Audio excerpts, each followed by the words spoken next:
All right. Hey, benchmark. Demonetized for the stream title? Not that I care about monetization. All right. So this is my Intel Nook coffee cup.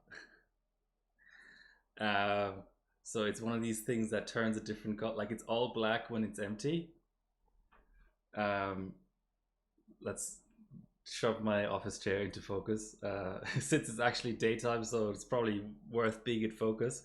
So it's an all black coffee cup, and when it gets warm, because of the contents of it, it says Intel Nook, um, which may seem appropriate since the rig command claims to be about me benching an Intel system, which I may get around to. But it's all a big fake out, really, because I'm wearing my AMD swag today because I'm quiet. Okay, I can probably work on that. Microphone positioning.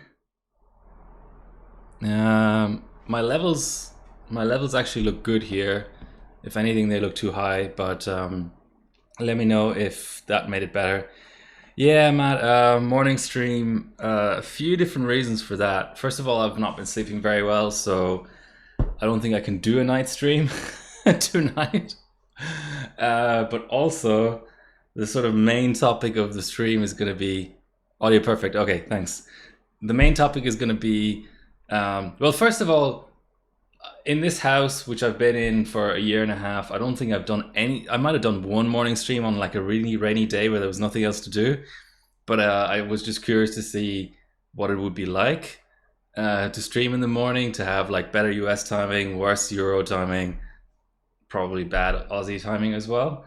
But the other thing is, I have some hardware to show off, and I feel like that's probably better in the daylight. So let's try that. Why is my stream deck fucking up? So here besides me, well, there's obviously a torch and a chiller. But here you have two big boxes of hardware that I picked up a couple of days ago, 2 or 3 days ago, that I'm going to go through. I don't know if any of it is, I assume stuff is alive, because the seller takes good care of stuff, but you never know with older hardware. Yeah, and it's no CPUs today. I did pick out CPUs, but I ended up forgetting them, so they're going to get posted. No RAM either, because I kind of have, may as well show this. I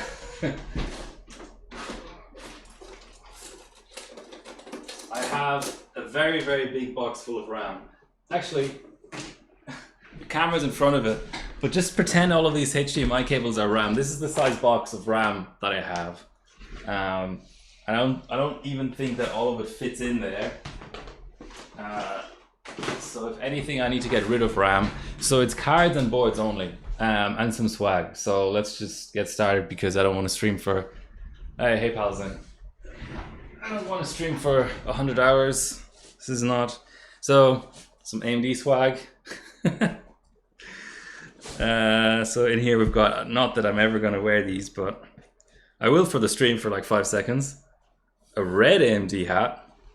I don't know why they ever made that, but Team Red, I suppose, Radeon. Then what's going to be in here? Some flip-flops, thongs, depending on what part of the world you're from. Why is there not in this?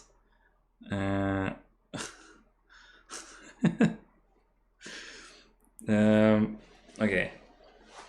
White hat as well. I have so many like benching related hats already. It all seems a bit redundant, but okay, steady on, Matt. In Australian English, they're called thongs. In American English, they're probably called flip-flops or something like that. I'm never going to be able to satisfy everyone with the terms that I use. So I'm double demonetized now.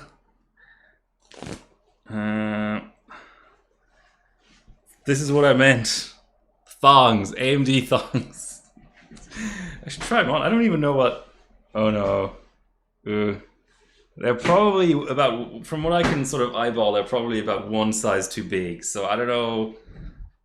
Maybe in 30 years' time, when I'm like diabetic and have swollen feet, they'll fit me. Okay, so this board wasn't actually part of this haul, but this is how desperate I got with AM3 boards. So many of my boards died that I actually bought a Gigabyte 770T, which is a total piece of shit. Like, I even just don't like the fact that the 24 pin is reversed. The catch is on this side, which doesn't make any sense to me. And then look at the, I mean, I suppose it's kind of optimal for the VRM, but look at the 8-pin placement. I was going to bench 7-zip on this, but now I have other AM3 boards. But that's how many AM3 boards died for me recently, or semi-died. There's another website. Yeah, I should start an AMD Thongs OnlyFans. Okay. Now for the separately boxed stuff. I know in the US this is not a rare board, but in Australia they're hard to get a hold of, and it's very relevant for Sempron benching for certainly W prime and valids. To a certain extent as well, Geekbench 3, depending on how your IMC goes versus B-Clock and stuff. DDR2 is competitive there, and it's just nice to have it sort of, I wouldn't say new in box. The box definitely has some wear and tear on it, but to have it kind of complete in box. I mean, look at that bright orange retention bracket. Don't you love it? And then here's some, what is this used for? Why would anyone pass Molex out the back of their case? What was that originally used for? That's so weird. And then, oh, it's eSATA. It's like Molex power being passed out of the case to then be hooked up to a hard drive using SATA power connectors. I'm so confused. Yeah, and there's even a PATA cable. Nice. And obviously, look at this. Look how brand new, shiny, unmolested this looks. This is going to be my 4th board of this kind. Let's see how long I can keep it alive. AMD pants. San Ace Delta. What? Not sure I'm following this. Okay, so this is in a. I'm gonna cover the little sticker. This is not a Z97 board. It is a 754 LAN party, which are rare.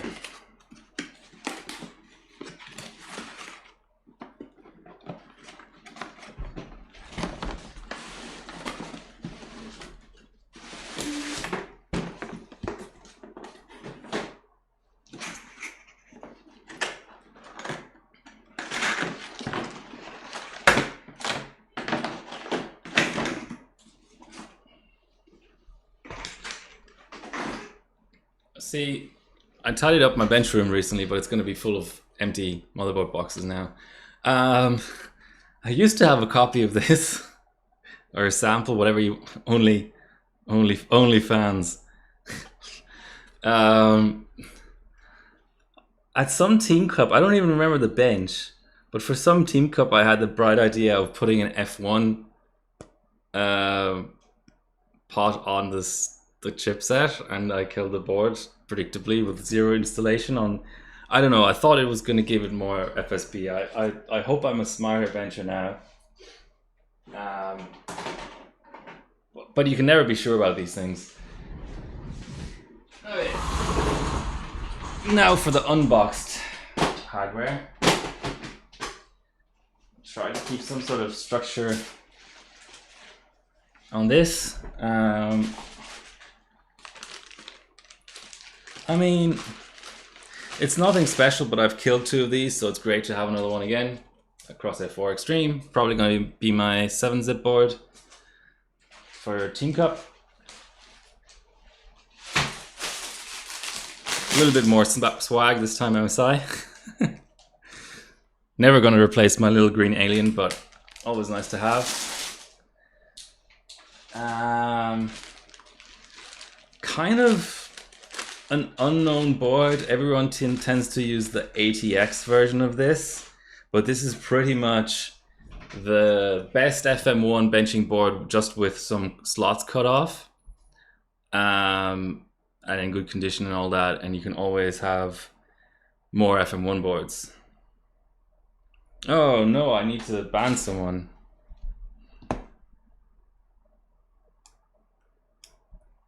Cheap viewers. Who wants cheap viewers? I want expensive viewers. I want classy viewers.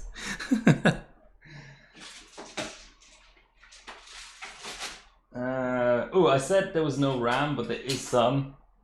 I don't know how it goes in terms of Corsair DDR2, but it's just good to have some extra kits. So this is 1066 megahertz rated 1 gigabyte sticks of Corsair Dominator, 55515, 2.2 volts, version 1.2, whatever that means. FM1 OC stream soon after Team Cup. And 4 very nice looking sticks of all the same stuff, so I can bin through them. That's the only non... I lied. The focus wasn't RAM, but there certainly is a little bit of RAM. So I think I have these exact sticks already, but it's also always nice to have a spare kit given the age of the hardware. Some DDR400, CAS2, 512 megabyte sticks of Guile. I certainly have a kit with the same weird temperature sticker on here and with the same heatsink, but I just don't know if it's the exact same bin.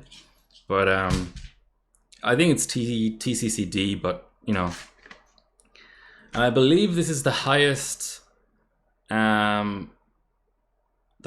programmed, I'll take it out of the little case, the highest programmed SPD of DDR, original DDR that was ever made.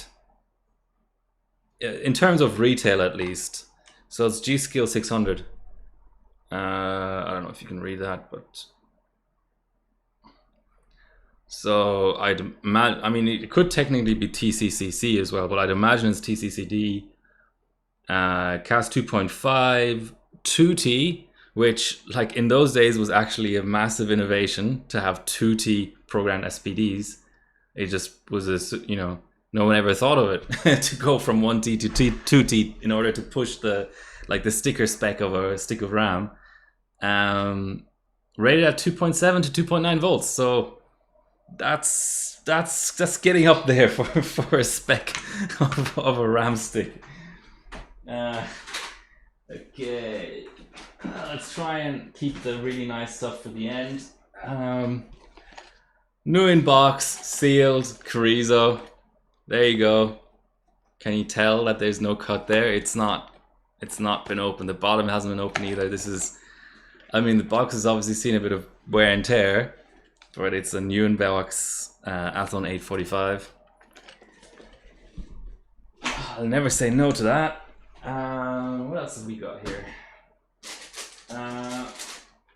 This is actually my pot, but I haven't seen it in a few years. So this is my original Venom. So why is my rig on? Just causing extra heat output. This is the first pot I ever owned, which is a gold Venom. I don't know what use this would, like, look at how small the base is compared to like a T-Rex or something. I don't know what use this would have. Like, maybe if I drill out the holes completely and make it a super lightweight pot, it could be like a validation only pot maybe. or like it would be good for single cores and that kind of stuff. But certainly niche applications at this point.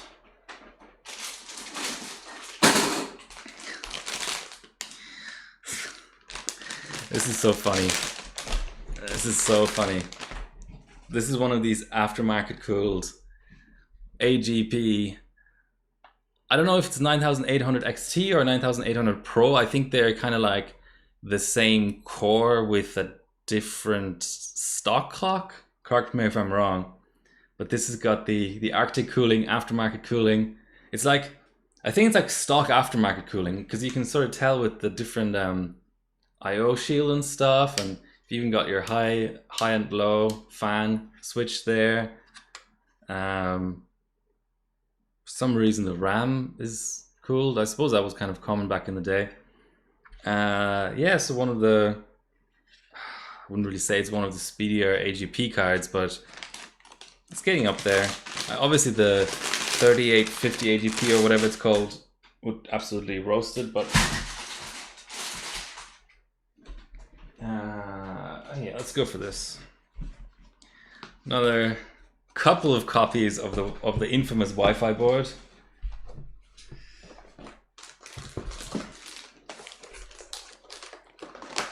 It's even got the Wi-Fi module still in it, and I/O shields and stuff.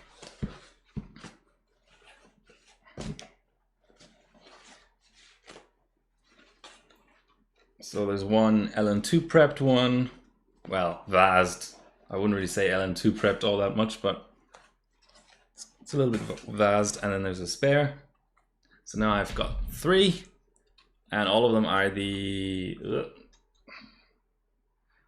88X variant. There was an 85X variant as well, but I haven't seen any scores on it. What else? What's this? This feels heavy. It's a blocked card, it seems like. Oh yeah, just a few more 5970s to bin through. But blocked. So far I only had 1 block. So now I have 2 blocks, which is really nice. It looks like a nice block, like it would hold temps well. And it's just 5970. It's so important to bin through cards. A lot of them don't do, or may struggle with like 1300 plus RAM and stuff. Ooh, both of them are actually EK blocked, so that's really nice. That's a card that has a ton of points, and it's not really something that you would want to run on LN2 because it's got 2 cores and all that. So to have a blocked one, or to have 2 blocked ones to run in Crossfire on Chiller for those weird, those sweet 4-way points is good. Oh yeah, I like this generation of card. Is it 2? Oh, it's 2. Okay. I didn't think I had a Crossfire pair of these yet. I had 2 cards, but 1 is dead, I think. So now I have 3 because here's 2 more. 4890s.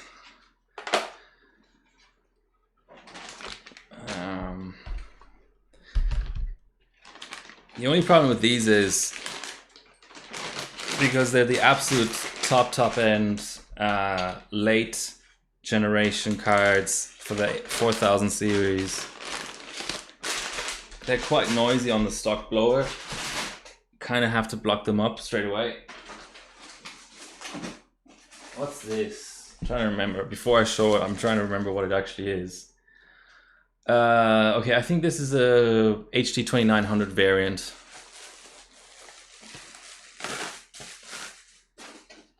I think that, oh no, actually it's another 4890. Sweet. Okay, so now I should have 4 working 4890s. I can run 4-way. Do they even have, yeah, they do have 2 crossfire connectors, so I could go totally insane. Imagine that all on blowers. That would give you a headache. Okay, here's the card. Well, let's pull out both of these. So I know 7870s are not like not rare in any sense or whatever, but here's 7870 XT that was run in Country Cup 2017 for the GPU Pi stage on LN2. So it's got a trim pot at the back here. So yeah, and it's VAS'd up and it's got a sense wire as well. So that's nice to have. Hard to, just for whatever reason, this exact card is hard to find. I mean, you could pay $200 for it and get it straight away, but I mean, in terms of in Australia for a sensible price, actually quite a hard card to find. So here's what I thought I had in my hands earlier. This might come in useful in a Team Cup at some point, because it's a 2900 XT, which I have a lot of, but the one that has all the points is the GDDR3 variant, and I believe this is the rarer and therefore lower points but more useful for Team Cup GDDR4 variant.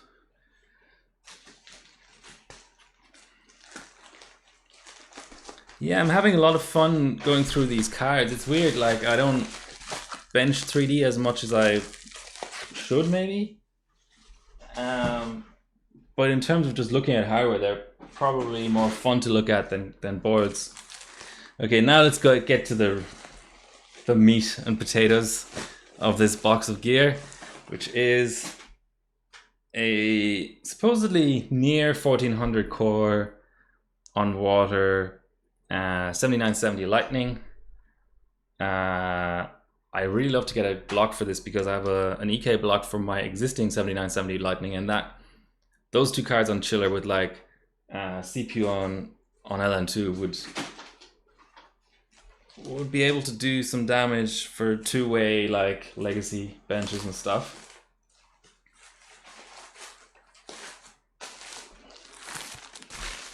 So that was the second last card.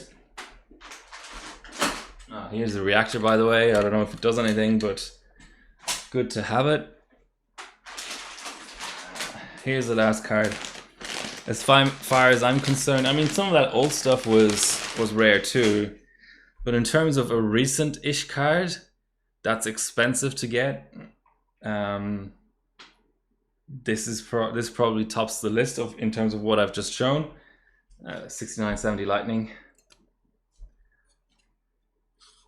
Cooler seems a little bit loose.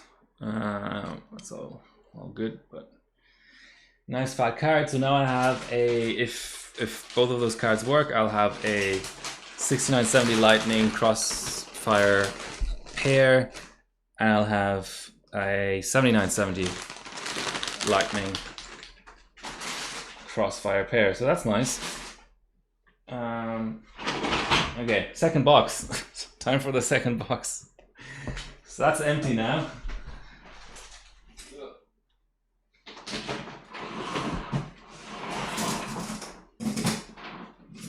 Yeah, one of the sticks says corrupt SPD on it. Not sure I've ever re-flashed an SPD, but okay. You live and learn, I suppose. Okay, second box.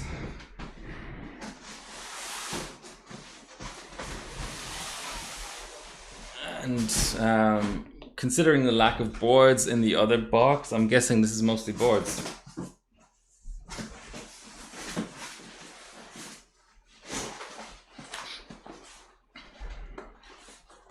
I may have shown this board on stream before. This is moved around different benchers in Australia. 990FX UD7, used by Massman and Dinos at a FX, I don't know if it was first gen or second gen launch event in London to run 3D Mark 11 at like 7G.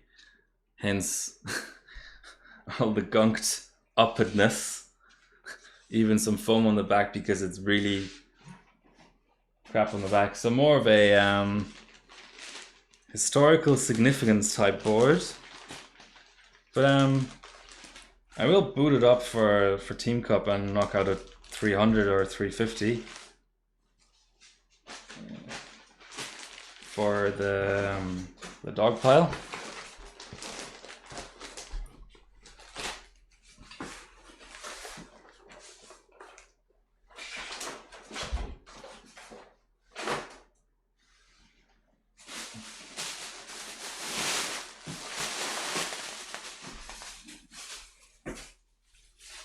Kind of the quote-unquote boring stuff. A spare Apex 10 because my current one is pretty hosed, and I have an LN2 board, the Gigabyte Z 370 LN2, but it's obviously ES, so that's limited, and I can't use it in a comp, and it's also a bit weird about BIOS support, so it's good to have like a retail board.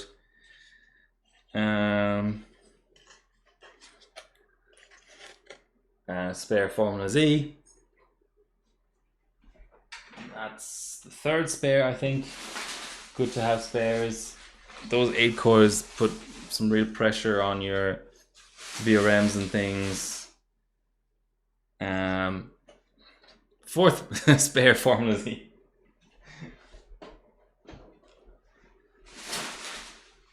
Given how that's...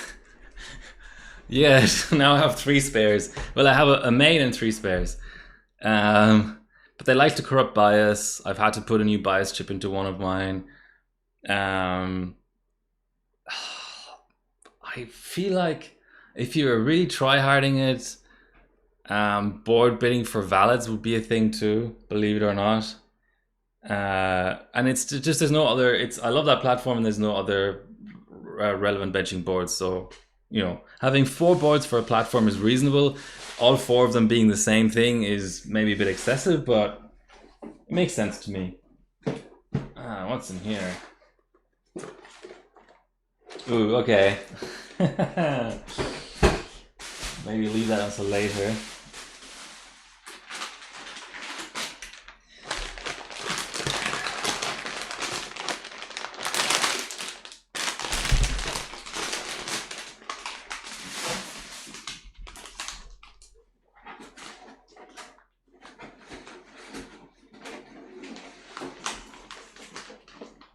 I show you the board, the box for the board first. There's actually a different board in here.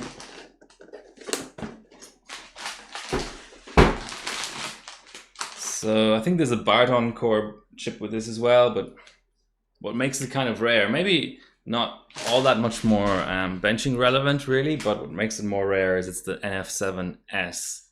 So that's the one where they added 2 SATA ports at the bottom here. I think the NF7 non-S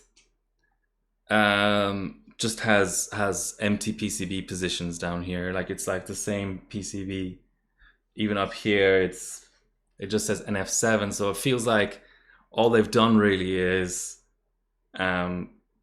this chip must be different because that's the one that's labeled. So they have a different chip in this position. Is that technically the south bridge? I suppose it might be. No, this is the north bridge, this is the south bridge, and this is like an auxiliary chip. Maybe that chip position is empty as well. So like the only difference is not even the name up here is different. And like I said, the only differences are, as far as I can tell and remember, this chip, maybe it's a different one or it's populated, and then these connectors are populated. Am I ever going to get around to benching this? Probably not, but I mean, I will, but not hard. But it's even got a thermal take aftermarket cooler on it, which is kind of nice.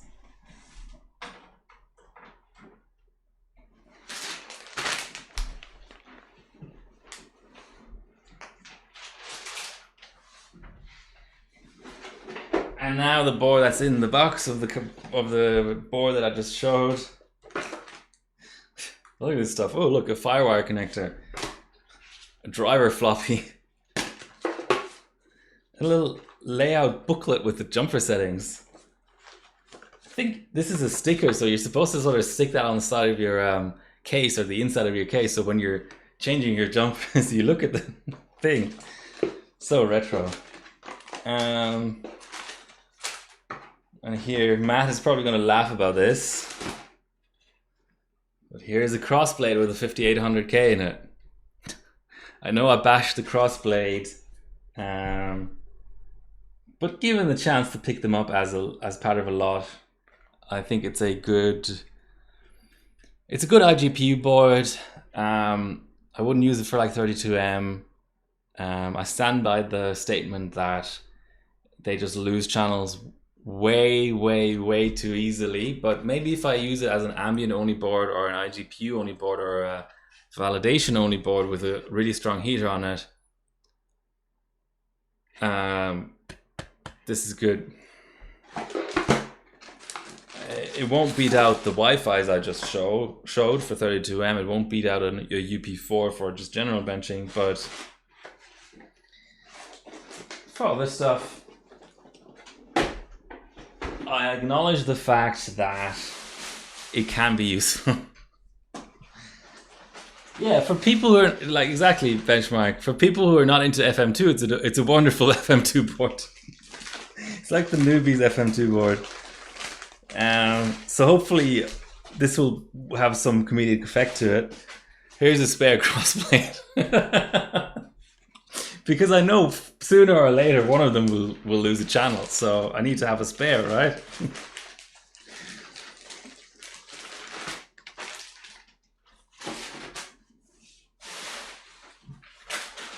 You know, I drove to pick these out, and I sort of remember there being more boards than this, but it's also sort of good that they aren't, because obviously that hurts my wallet. Send them to someone who appreciates them. I don't think it's possible to appreciate a crossblade Ranger. There's just different levels of hate. 939 LAN parties I can never get enough of. I think this is my 10th or 11th one. Not all in working order. Some of them have busted fans. Some of them don't post. Some, you know. But here's just, I believe this is just quote unquote an Ultra D, but the Ultra D is an amazing board. So, sweet. I do want to go for. I want to at some point go for the reference frequency. It would actually be the AMD overall reference frequency world record, right? If someone were to beat the 939 record, I think I'm right in saying that would actually make that the new AMD overall record for all platforms. And for that you need lots of spare LAN parties because they're gonna die, because you need to bin through them. Maybe try different BIOSes on different boards, that kind of thing. Yeah, so that's the haul. I need to test everything. I need to agree on a final price once tested, because it doesn't make any sense really to, I mean, you can kind of provisionally say, yeah, I'll give you X for board Y, but if it ends up being dead, then that was meaningless. None of them, I'm trying to think, I would say that even like the Lightnings, if dead, wouldn't really be worth any money to me. So yeah, I mean, put it in the chat, like what do you think is kind of the standout? I think the 754 LAN party is kind of cool. Really happy to have more 6970 and 7970 Lightnings, but even some of the legacy stuff like the 4890s. In terms of boards, some of it I picked up just because, I mean, I was there and I wanted to pick it up. Like the Apex 10 is never going to excite me. I have an Apex 10 in sort of half working order, but it's good to have a spare. Yeah, I'm trying to think what my highlight would kind of be. I mean, I'm really happy to have extra Formula Z's, crossblades. You know my opinion of the extra 2 LAN parties are cool. Crossblade, yeah, the standout for being shit. The standout. Come on. Okay, I'll boot up the system. It's only been about a half an hour of showing hardware. I thought it would be more. Yeah, I mean the 600. You know what? Like in a weird way, the DDR1 is like the standout because 600 SPD RAM, like that's pretty insane. Why is it no signaling me? Okay, so this is fully reset. I think I'm gonna. Oh. So that's how to freak out. So I've got paste and vials and stuff on my hands, and I also want to make a coffee because I had a bad night's sleep. Oh, Billzoid is streaming. He's probably siphoning viewers from me, or am I siphoning viewers from him? Could go either way. Maybe neither. Maybe at this point Billzoid streams so much like Need for Speed and stuff that the viewership has absolutely no overlap. Who's that other live channel? Ah, okay. Software and game development. Extremely inefficient movement shooter game development is the stream title. What I'm gonna do is I'm gonna load my profile. I don't know what this is set to. I'm gonna load that, and then I'm gonna go off and I'll be a minute, make a coffee and wash my hands.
It didn't even post.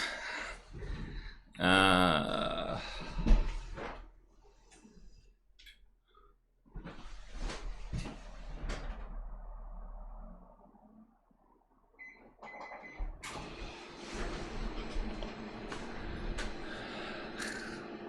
need to relocate myself here because the post screen, the postcode is in the exact corner where my video is. Right, okay. You're shopping FM2 voids. UP4 and Wi-Fi, that's all you need. Okay, so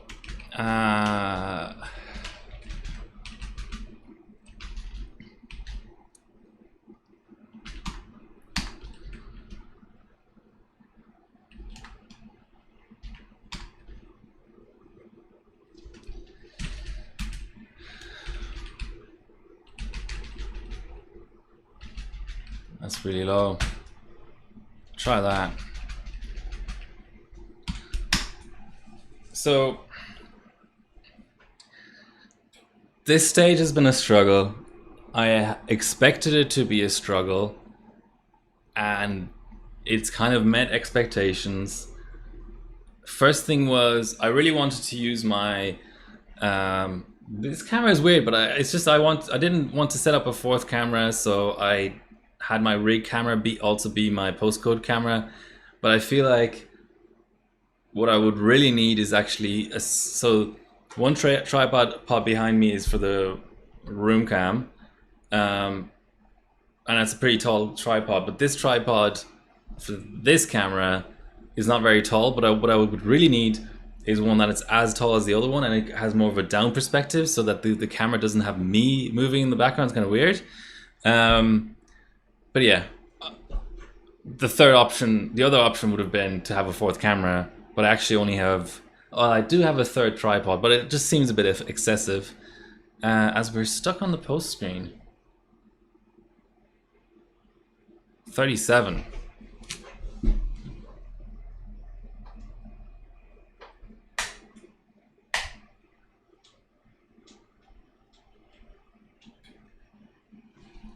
So yeah, my first struggle with this stage was, well, first of all, I didn't have a Xeon, but someone I knew had a good Xeon, so that's good, I could buy that. So this is a 3690, which is actually one of the few unlocked Xeons. That's 32 nanometer. 32 nanometer has the 6 cores instead of 4, which is totally irrelevant for 32M, but of course it clocks better.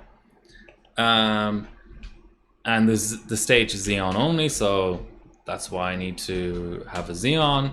And so you need a Xeon and 32 nanometer, and that combination really only exists for 2 SKUs, I believe. So basically like the Xeon version of the 990X, which I think is what the 3690 is, and the Xeon version of the 980X, which would be the 3680, I guess. Okay, what is it actually complaining about? I don't really understand. Everything's low. Like, what would I even be lowering here? Oh, did I apply some timings? Okay, I get it. So let's go back to 696 auto. And you can't type in stuff here, which is really annoying. Or maybe I go 88, 21, 710, 7. I have a feeling you need higher fall for triple channel. Maybe that's the issue. And now I go 195 and I save it. Okay.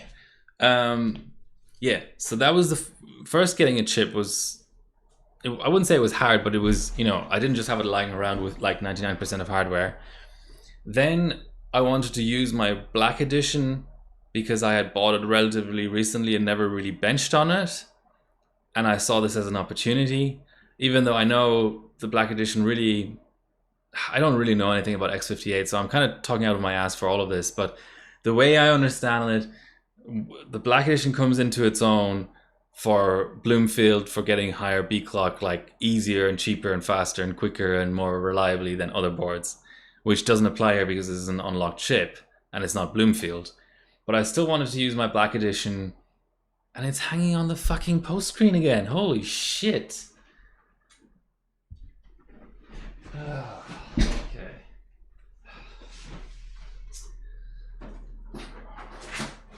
What's up with my pump?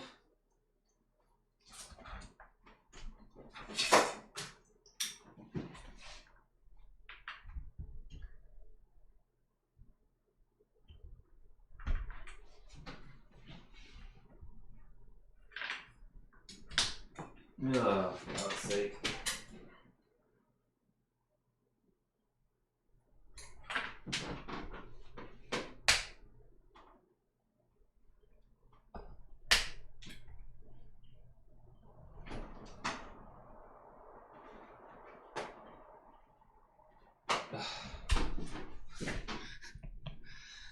Can someone tell what the issue is?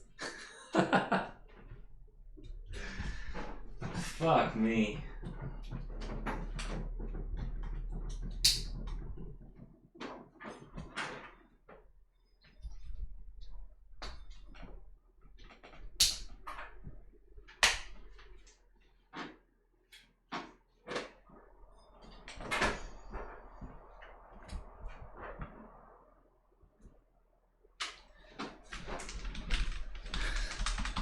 Okay. In my defense, the reason I do it is, it obviously didn't work out here, but once upon a time when I was running X299 dual card, all on chiller with the chip and the 2 cards on chiller, I left the system set up completely overnight and it leaked and it fucked up my X299 OC formula because it leaked all over, like in between like the second and third PCIe slot kind of thing, and the water just pooled there. The board actually worked fine, but the water pooled there and actually somehow managed to, in the course of one night, corrode the board, like corrode the PCB.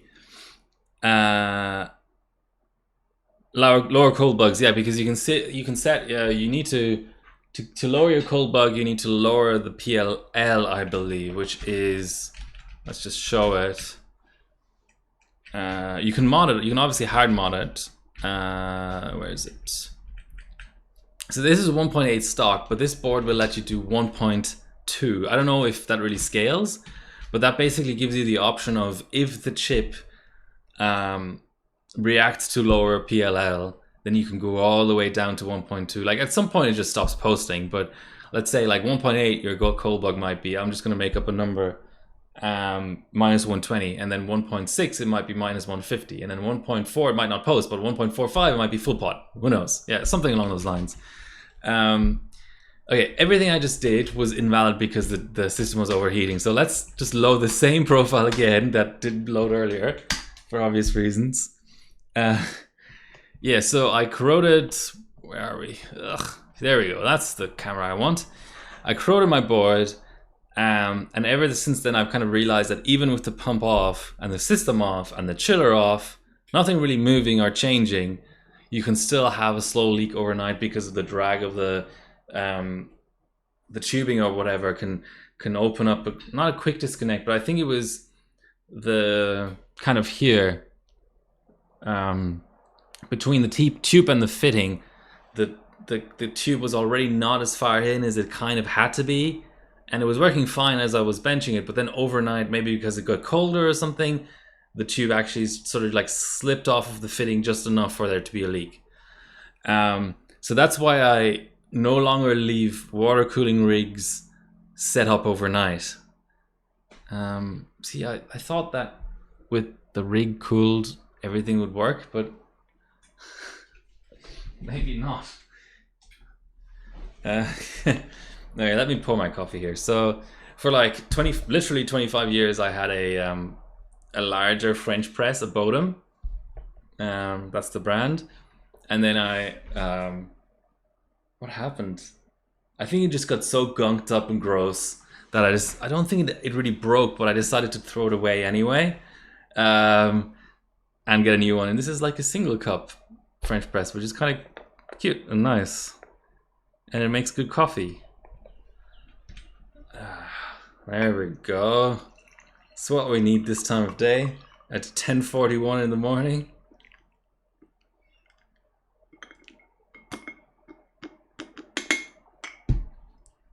Okay, let's put it somewhere where I don't spill it over hardware. Okay, so we've eliminated one problem, but that profile still doesn't work, and that's probably down to the timings. So now let's load the profile that I just made.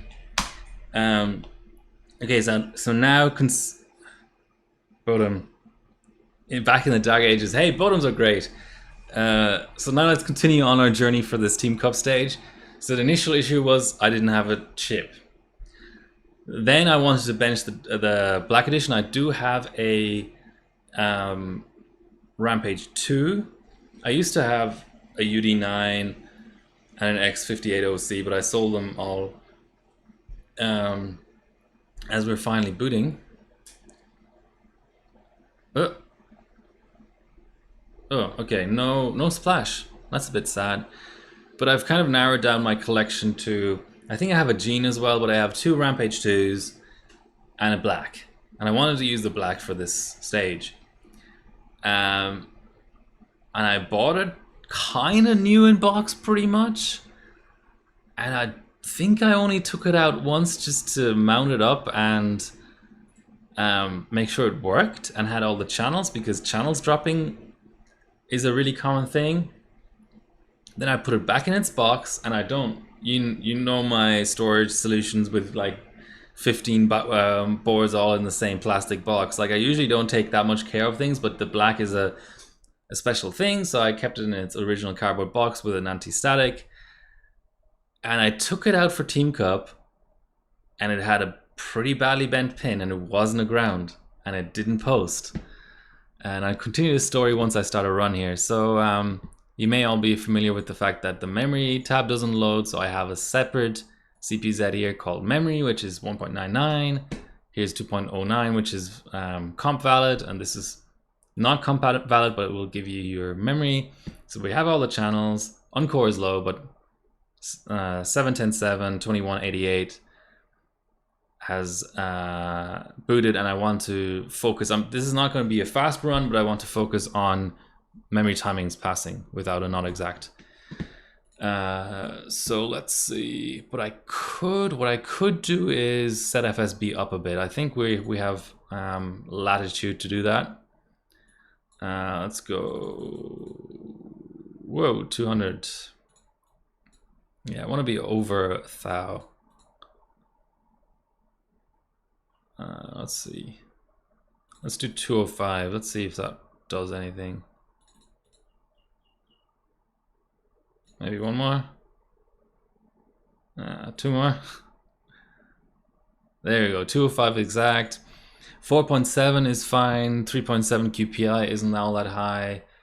3.7 Encore is in the green zone, and 1025 should be. So we should be. Famous last words, but this should pass.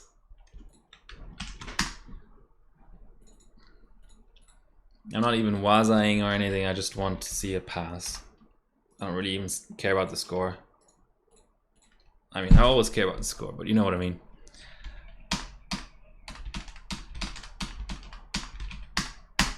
All right. QPI doesn't work. Well, that sucks. So sub 5. So the ambient runs I've been doing, sub 5 has been like blazing. So this is obviously slow, but not 5 overall, but sub 5 for the NIT. So I had to, and it's the kind of thing, like, even though I'm not good at like hard mods and stuff, a socket repair I wouldn't say that I'm good at it, but I'm competent at. But it's the sort of thing. So here for loop 1, I'd expect a sub 21, but I just want to see it pass. But it's the kind of thing you want to do it in daylight, and you want to do it when you're, I don't even want to say stressed, but when you're capable of focusing on it, you're not distracted in any way. You're sort of happy to do it. You know what I mean? Like the psychology of it needs to be. I've put this board aside a week ago, and I've decided not to do this socket repair until this moment, because now this is the moment. That, for me, that's how it kind of works. So it ended up taking 2 weeks for me to tackle it. So and there was no other option, because like I said, someone on the OCN Discord, I think, pasted a diagram of the pins, and that confirmed that the pin that was bent. Well, first of all, the board didn't post, so that kind of confirmed. I mean, you could kind of visually confirm that the pin was bent to such a degree that it wasn't making contact with the pad on the bottom of the CPU.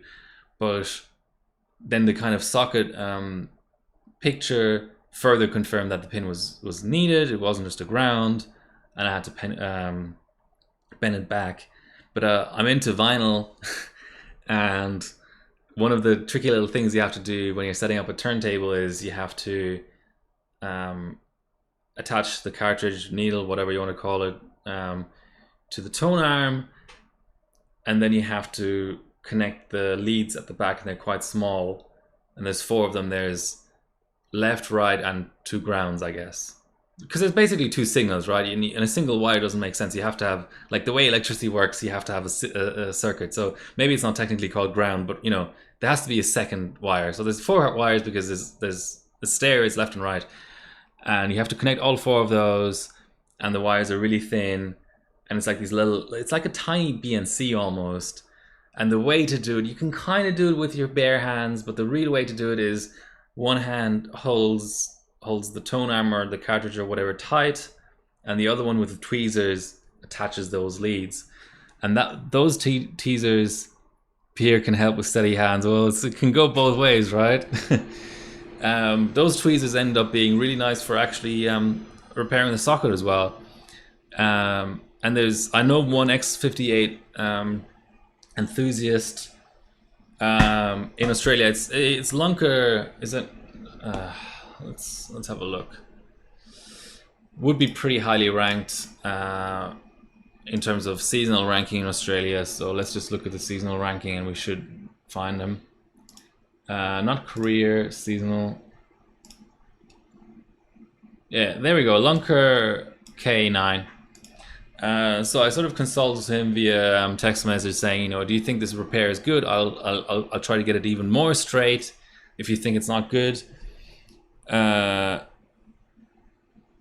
but it wasn't ground. That's my point. It was an actual signal pin. So I put the chip in the socket, and I got a post, which is it's already way more than I got previously. But on top of that, I had dropping channels, and in the end, in terms of the effort expended, I actually put a lot more effort into fixing the dropping channels than I had to put into the socket repair. So obviously X58 is famous for dropping channels, so it wasn't really a surprise to have to deal with that post socket repair, but it was a little bit surprising how long it took. So here's the debugging that I did, in case this is useful to anyone else. It may feel obvious, but I'll just go through absolutely everything. So originally I had mounting pressure was just an F1 pot gravity mounted. So that certainly was something that I was going to look at eventually, but I didn't initially do that. I used a circuit board cleaner to clean the inside of the socket and let it dry and clean all 6 slots. So on a platform like this, where you have spare slots that you never really use for benching, a dirty spare slot can still cause RAM channels to drop. So I cleaned all the slots and cleaned the socket, and it kind of made things better, because I initially had, like, depending on the post, I would have 1 channel or 2 channels, and then after the clean, I would consistently get 2 channels. But actually on this board, I don't know if every X58 board has this, but on this board you can go into, I think it's called git dim.post, something like that, a submenu in the BIOS that will actually tell you, I mean, you can work it out by process of elimination if you don't have this in BIOS, but it's just nice to be able to go into that in the BIOS, and it will tell you which slot is actually dropping. So I was having 1 slot drop, and it was actually inside the A. I think the way they're named is channel. So it's ABC. So from inside to outside, the channels are named A, B, C. And then you've got two slots per channel. So they're called A1, A2, B1, B2, C1, C2. So the inactive slots were A2, B2, C2, and the active slots obviously A1, B1, and C1. So the one that was dropping was A1. So I kind of, I have like a microscope and stuff. I kind of visually inspected the A channel. And the A2 slot actually did have debris in it, which is just a good thing. It didn't, I don't think, end up being the thing that fixed it. But it was a good step to go through anyway, to physically clean You know, there was some like dust in that empty slot to physically just absolutely just drench it in circuit cleaner and sort of almost pressure wash out the debris from that slot. But that wasn't enough. So I did a second cleaning like step of, again, the socket and the slots. But then I was starting to kind of realize, because you know what you would really want to run is hypers, and I was starting to realize maybe there's a hyper incompatibility issue. Like, this is what LGA 1156 is famous for, but funnily enough, my 1156 i5, what did I run? i5, is it an 8? Not an 860, what is it? Sorry, a 680. My 680 didn't have this IMC issue where the IMC doesn't play nice with hypers. But it's kind of like, it's in a lot of ways kind of the same microarchitecture, right? Just with an extra, like a lot more PCIe lanes and things added, but an extra memory channel added. So you don't hear of hyper incompatibility as much on X58 as you do on LGA 1156. If someone knows why that's the case, like intuitively it should be the same because it's the same microarchitecture. It's still 32 nanometer Intel of like a, you know, similar age kind of thing. But yeah, long story short, a lot of what I was seeing in terms of dropping channels was also related to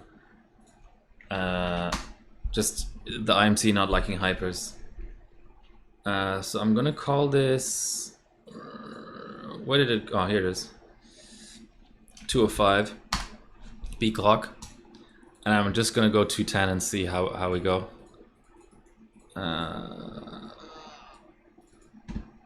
So this is the wanted OS, and I wasn't able to get Turbo V working, but my understanding is that on this board you can't change multi in OS anyway, so Turbo V would just be for voltages and FSB, and I don't, certainly on ambient, I don't fancy changing voltages in OS. I don't know what that would add.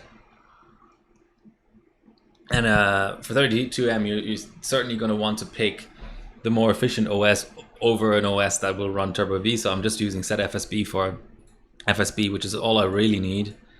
So let's try 210.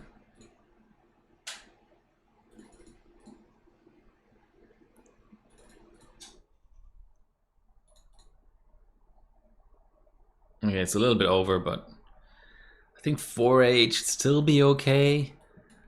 1050 is pushing it on the RAM though, and 3.8 is kind of like the sweet spot for this chip.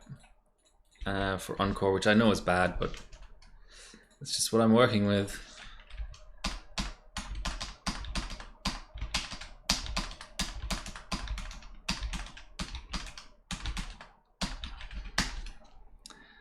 Okay, so where are we at? Okay, so I was starting to realize that there was a hyper incompatibility, but I did also have an actual socket issue on top of that.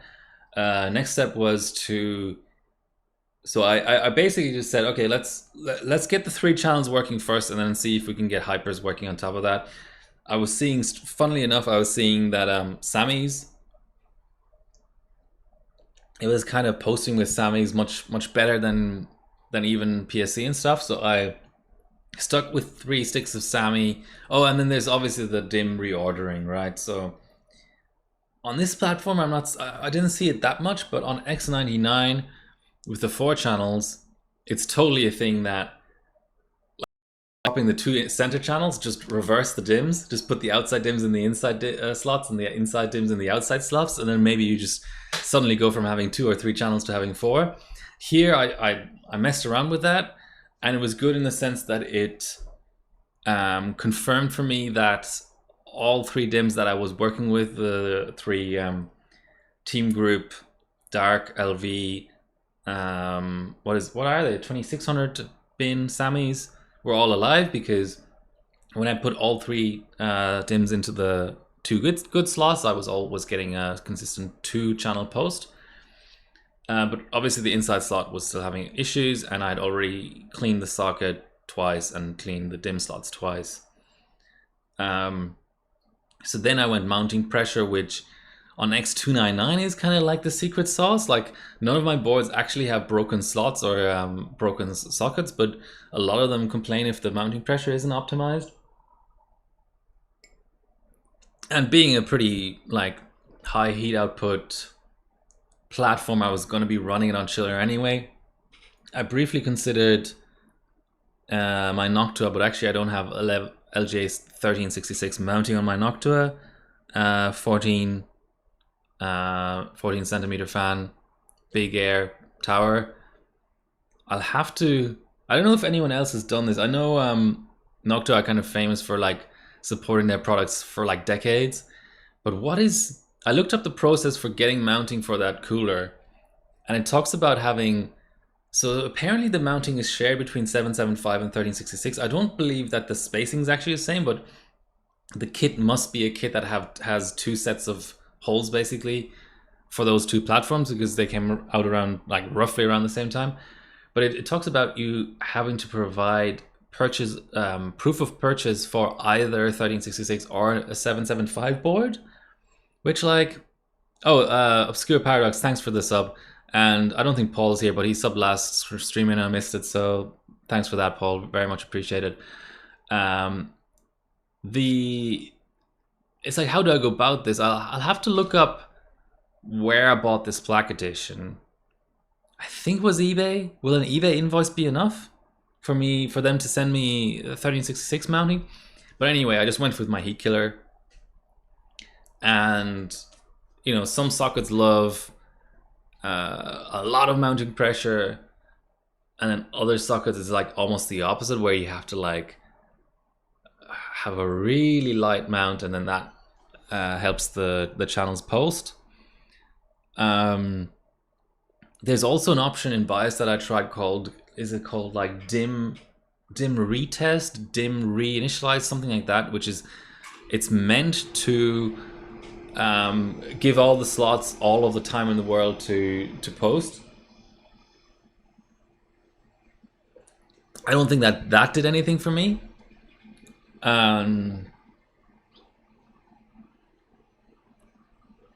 Well, the page is still currently up on Noctua, so I'll certainly put in a request. I mean, it might get denied or whatever, but given that I bought this cooler only about 2 years ago, with a view to using it on all of my platforms, I feel like they would send me that mounting gear. I mean, I could see if the spare parts warehouse that they have runs out of that one particular part, I could see them just not reproducing more and saying, hey, sorry, but we're out of this forever now.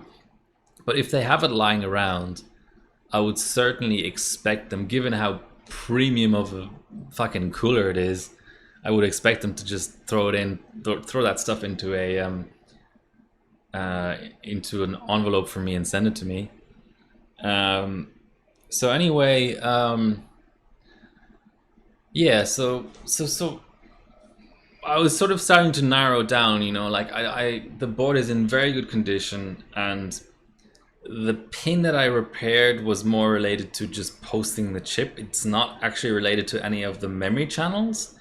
So given that the pin repair had worked and the board is in good visual condition, I was pretty confident that I would be able to repair this inside slot. It was just a question of, by process of elimination, running through absolutely everything. Okay, so now we've physically cleaned the slots in the socket. Okay, still not posting. We've kind of discovered the incompatibility with hypers. Switch to Sammy, still not posting. Fucked around with mounting pressure a little bit. Okay, still not posting. Now I was getting a little bit worried that it would not be recoverable. Funnily enough, if you look at like some of the top scores, some of them are done on dual channel because it actually helps the cold bug to pull a channel. Like most chips will full pot. I'm talking 32 nanometer now. Most Gulf Town chips will actually full pot on one channel. So and we'll have like a warmer cold bug on 2 channels, and then an even warmer cold bug on 3 channels. So some of the benches back in the day actually would intentionally pull. Maybe they just lost a channel on cold because of the expansion and contraction of all the materials in the socket and so on. But I feel like some benchers like intentionally would pull the inside channel because that's actually how you populate the slots, right? Like, just to mention that for people who are not familiar with the platform, if, for example, you only had a dual channel kit back in the day, but you still wanted to run that platform, you would populate the outside 2 slots first. So actually, like the 3rd channel, even though it's confusingly named, but like sort of the last channel is channel A. So I was briefly considering just going with the flow and just running, maybe trying to get hypers working on dual channel, because the additional efficiency in 32M for the 3rd channel isn't like massive. It's certainly something you don't want to just give up, but it would have been workable. But I decided to do one final. What's my best score actually? Let me look up my best score that I have subbed, because we're starting to get into that sort of region. Comp, Intel CPU, 32M Xeons, OCN. Okay, so 739. So now we've got a 741. So we're getting there. Let's save that. I'll save it. I'll start a new run, and then I promise this really long and winding drop channel recovery story is gonna finish, so don't worry. I mean, you can clearly see that the board is now fixed, so I must have found some solution. But I'll keep you hanging for another like 30 seconds while I save this run and start a new one. I don't know why I'm including all the tabs. This is not going to be sub to the comp, but it's just I'm a creature of habit. What can I say? Where's my good memory tab? Oh, here it is. There you go.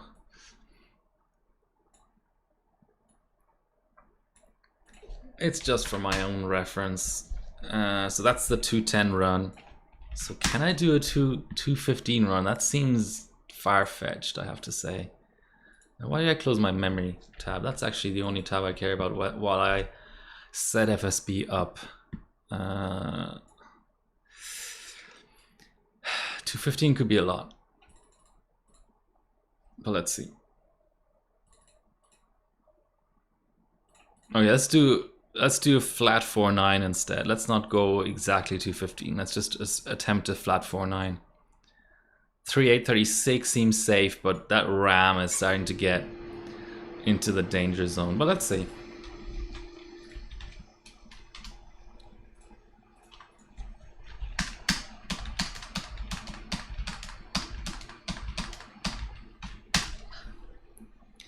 Okay, so and there's your answer.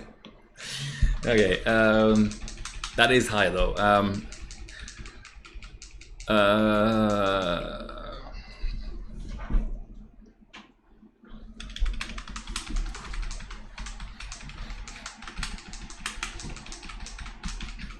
Okay, I'm gonna adjust my settings a bit. Boot, start a run. If it doesn't fail immediately, finish my socket, my whole RAM channel dropping story, and then I'll get back to the chat. Sorry guys, this is a bit, even for my standards, this is a bit fucked up.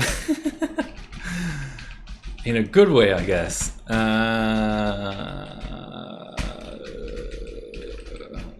I feel like everything else is okay. I was a bit high on the CPU core. Yeah, okay, so while it's booting, so I kind of run out of options, and I was starting to like reattempt things that I'd already attempted. I felt like I was good. Like I had another look at the slots and everything seemed clean. I'd already cleaned with the circuit board cleaner twice. I also reflashed both of my BIOS chips and tried both BIOSes just in case one of the BIOSes was somehow corrupted to such a degree that it was dropping channels unnecessarily. But what I ended up doing was I just I kept the mounting gear in place for the block, and all I did was just lift the block up. I took out the chip and dropped it back into the socket just in case it was slightly misseated, and then re-screwed down the block, and that did it. It was just a reseat of the chip was all that was like I kind of like, it's like, it doesn't make any sense to talk in terms of degrees of how much you're dropping a channel, but I feel like in this case it does. Like I had kind of like 90% recovered the channel, but not really. And all it needed was, this is the story I'm going with. It's probably bullshit, but you know, I'm entitled to my opinion. Everyone lives their own reality, right? So the reality I choose to live in is I'd 90% recovered the channel, and then all I needed was just a little reseat, and then here we go. On the Sammys, I was back on 3 channels. So I haven't touched the block since. I've literally just left it all on the bench table just as it is. All I've done since is swapped in some PSC. I mean, I did kind of okay, let me just set clocks and then I'll really finish this story. So we were at like 413. Yeah, let me do the sums. So 4,900 divided by 23. So we were at 413 flat. So now on the lower multi, I'll go 413 flat again, just with the less core. Just for consistency's sake in terms of Uncore and RAM and QPI. Yeah, just a little bit over, but that's fine. And we'll just see if that's gonna fly. I have a feeling it won't. It's quite high on the RAM, but let's just see.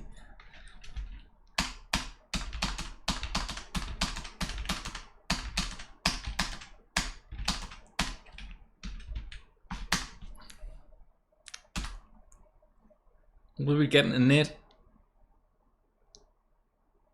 Okay, slow, but we have an init. That's all we're aiming for. So with the reseat, I was getting 3 channels on Sammy.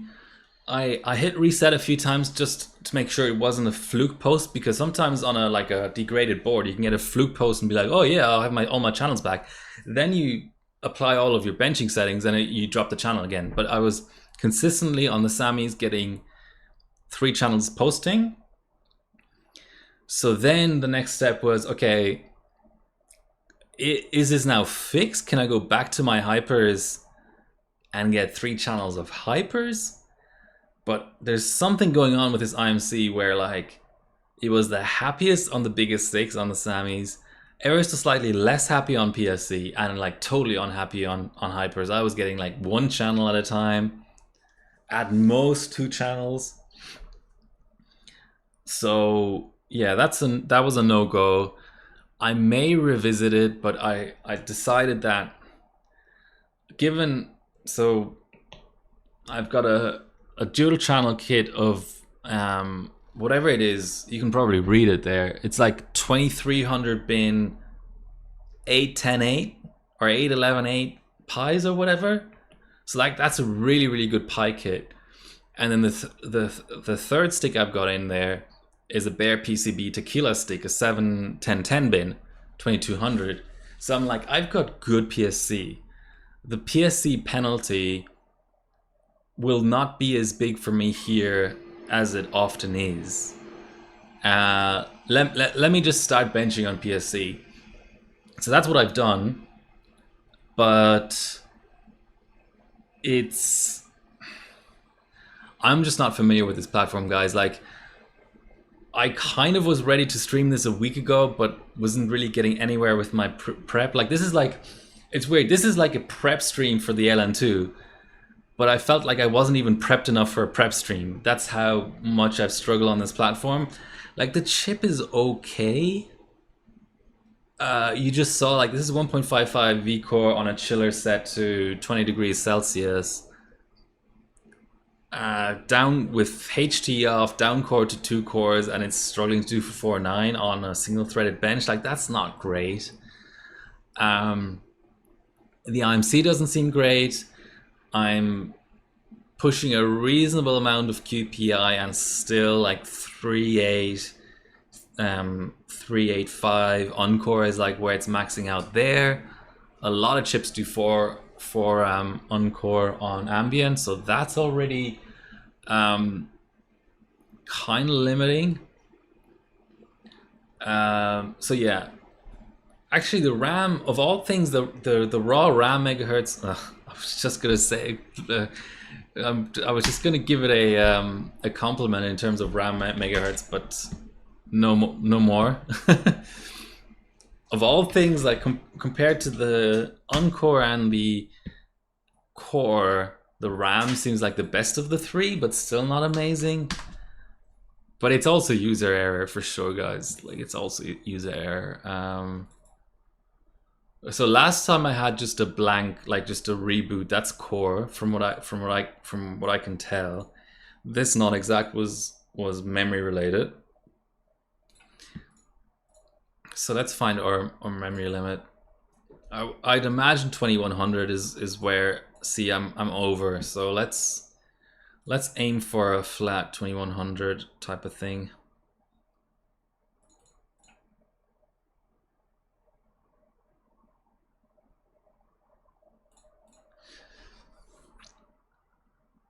Whatever, we've got time. 10:55. Let's try that. Which will be super low core now, but I'm just trying to find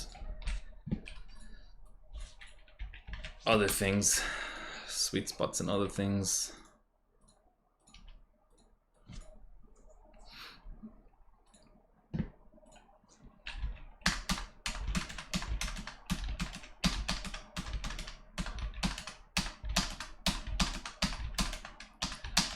I don't know why I'm even doing this part. I'm not looking for efficiency, but it's just, I'm a creature of habit, like I said. All right. So yeah, the com stage forces me into this chip. If I was just trying to do an all-out 32M on this platform for some reason, I just run a 980X. Like I said, I will revisit the whole hypers thing, but as it stands, I mean, it's not gonna be an insane drop, right? Like, I still have 3 channels. I'm still gonna be able to run LN2. I'll try to run as cold as possible to get as much core as possible, because at the end of the day, that's what it scales most with, right? I will be able to run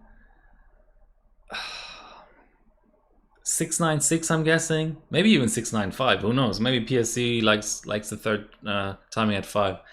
I don't know if this is really scaling off of that. 696 or 686, 1T, and I'll just have to see how tight everything else goes. So now you're kind of all caught up on this whole saga. I do have probably about 50 to 60 liters of LN2 behind me, and it's not been, as much as my doers hold really well, it's probably not been the like ideal thing to just have them sit around for 2 weeks while I'm doing one comp stage. So what I'll probably do is, I mean, I'll finish a stream, have lunch, do some other things, and then maybe tonight, now that I have boards for it, I'll try and run off a 7-zip on cold, because there I didn't see any scaling with anything really. It's all about OS and core. That's all it is. So I'll spend some LN2 on 7-zip. Then maybe in a couple of days' time, I'll be able to do some kind of all-out run on this. And then what's even left in terms of stages? I'm sort of wondering. Cinebench I've subbed on cold. 7-zip I'll do tonight probably.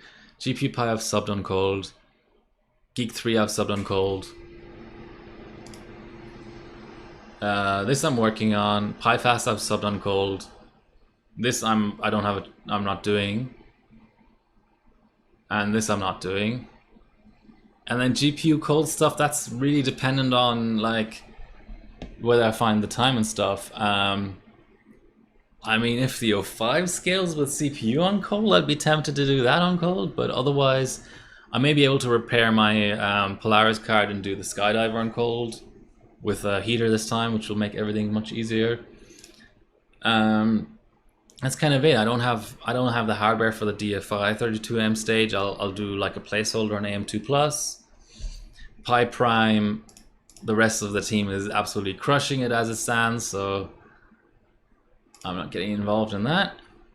And 01, yeah, that's maybe something that I could spend LN2 on, but I'm mindful of the fact that, yeah, it's weird. I'm kind of in between two places because I feel like, given how much I've already run off, if I was being like smart about it, I could probably finish Team Cup just with this delivery of LN2. But in terms of peace of mind, what I'll probably do is maybe run some non-Team Cup stuff to use up this LN2, and then I get a delivery, not tomorrow, but the following Monday. Okay, let me try and catch up on the chat after all that. The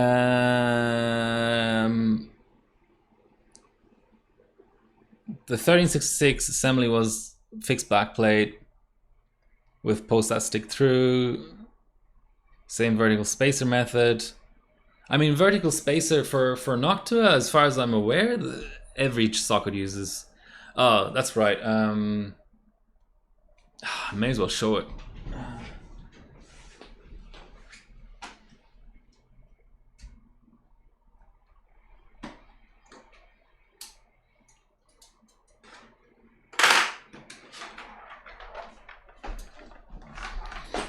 While we're waiting for that run to finish. So this is the air cooler I'm talking about. So dual 140 mil with two screws here that you have a big long screwdriver to screw down.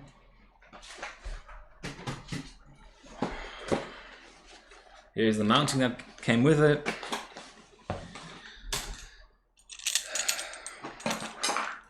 This is essentially the AMD. Here's the AM3/FM2/FM2 Plus backplate. So here you have the white spacers.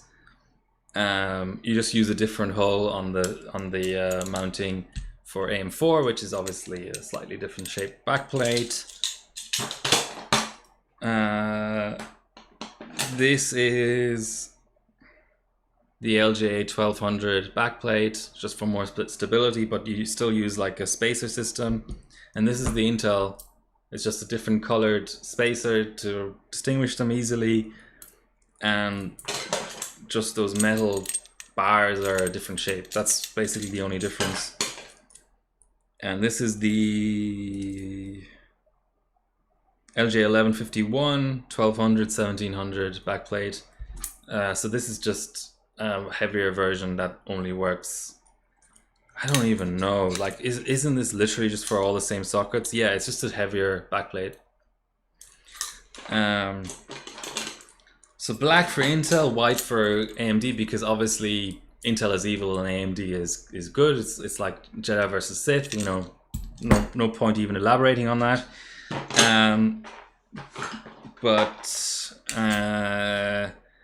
There's also gray spacers, so I think one of these spacers is AM4 and one is AM3, or I don't know. I think the grays and the whites are for AMD, and then the blacks and the blues are for Intel. So blue might be HEDT socket. So that's what I currently have. So all I really need is another set of spacers and a new backplate, right? I mean, that's like not even 500 grams worth of equipment. Surely Noctua can afford to send that to me in a padded envelope. Okay, almost done with this run. Yeah. So yeah, those are the two AMDs, the grays and the whites. 1366 use the same spacing as 2011. Okay, so I already have the spaces that I need. I just... Yeah, whatever. I'll contact them, whatever they say. If they tell me to fuck off, I'll fuck off. It's as simple as that, really.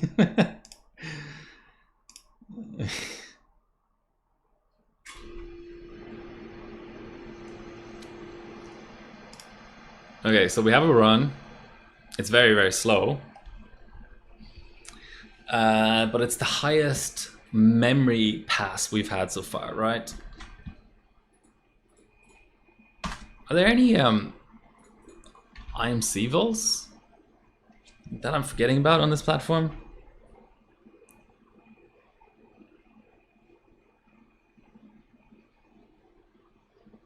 Oh yeah, TRAS 24, okay. Makes sense.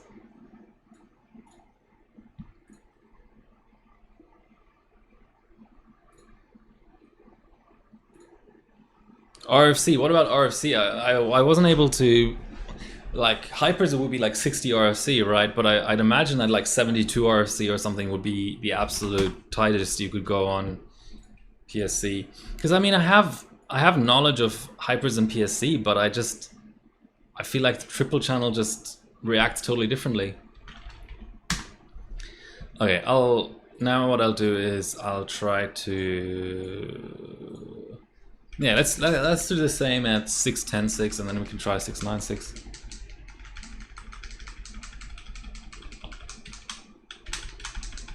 It's almost lunchtime though. Let's try and do another like 20-30 minutes of this and then maybe I'll have to go offline.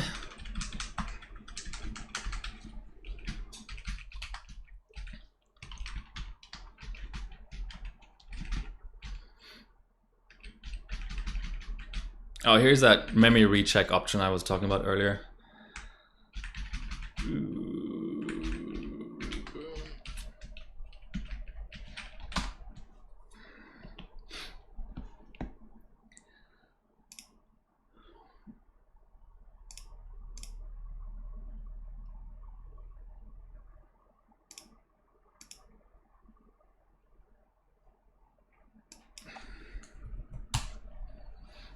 Is it booting?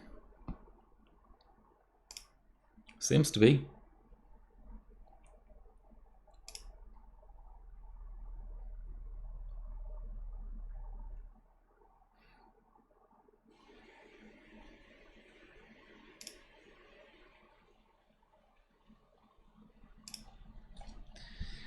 Okay, just double check that we've really posted the thing that we said we were going to post.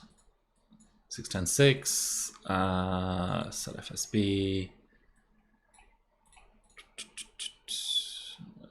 Spy.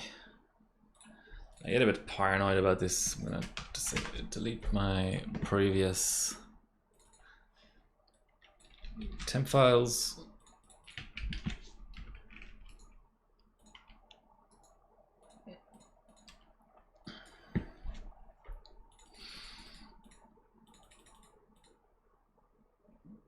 So we're at like 10.56 and 3.8 flat on the encore.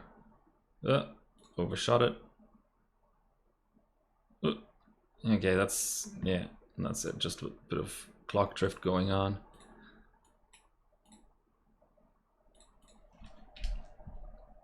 I'll shove it down because I want to see chat better.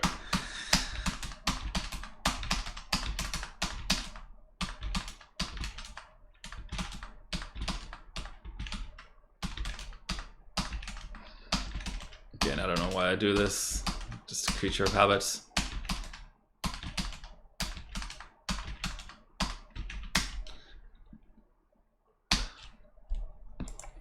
Yay, the Mets are up on the Padres. Hopefully that game will still be going on when I finish the stream. Whoa! What VDIM am I at? 1.85, I think.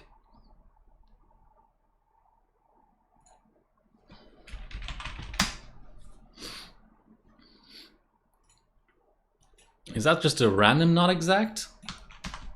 Let's just retry, but it's not promising.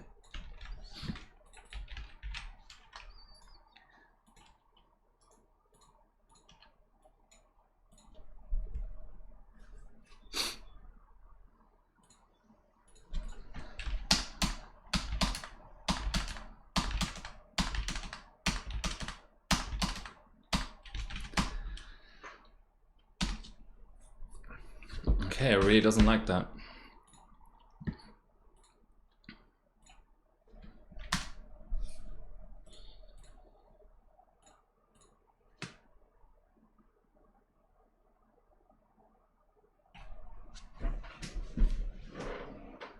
What could that be? Is it... I mean, surely the sticks can do it.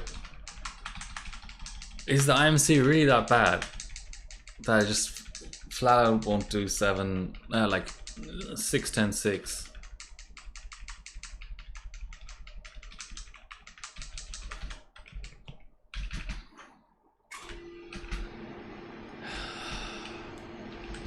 Yeah, 1.85. Is it too high? Like, is it this weird thing about having to have the QPI to DRAM ratio correct? Okay, let's go 1.45 to QPI then. Let's literally just not change anything. Let's try and learn this platform a bit better, basically.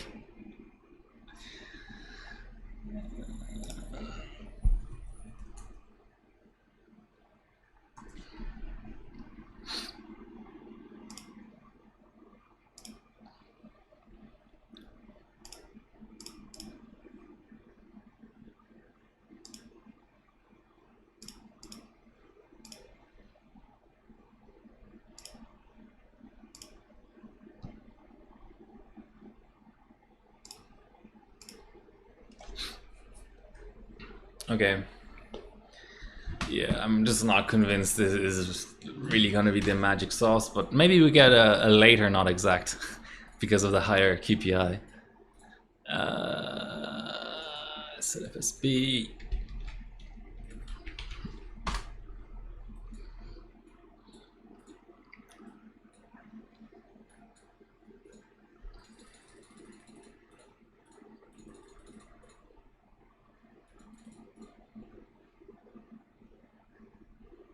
Okay, that's the clocks we set.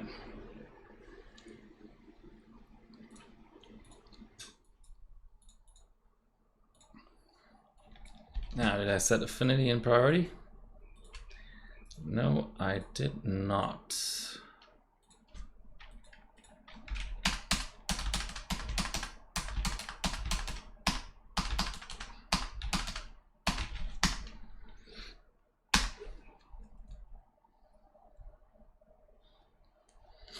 It's not the insta fail we just had.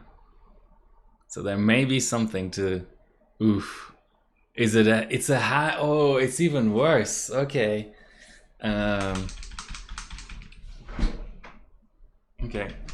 That objectively is worse. Like an actual bluey instead of not exact. That's worse. So let's go back down to 1.8 QPI and go RAS 24.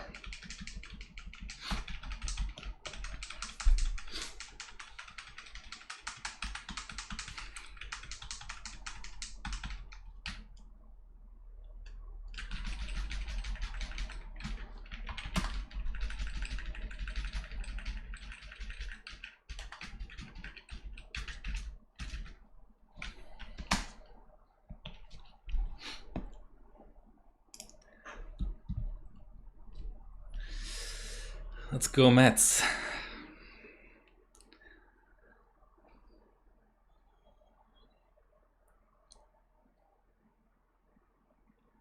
I love these late games, these West Coast games. It's like noon here and this game is only halfway done on like Saturday night.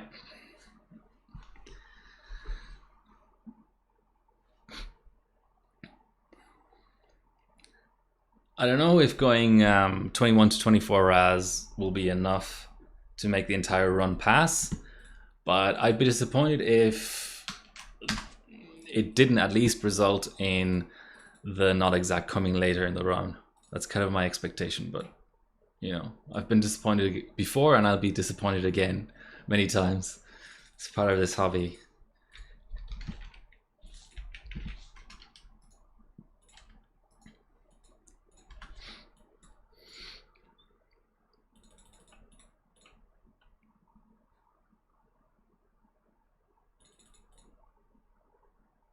Did I overshoot it? No.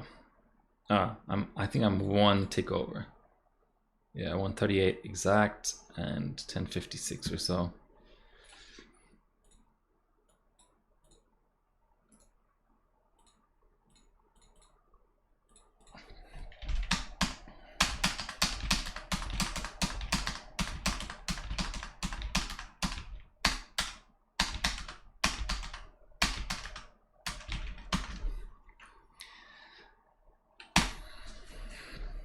This will be interesting. So what does everyone use? So this is a this is the wanted OS 620 max mem. I'm not even on slow mode yet, but I don't know if on an unlocked chip you really need to push B clock so high that you need to go slow mode. I mean, I'm on the lowest QPI strap that is not slow mode.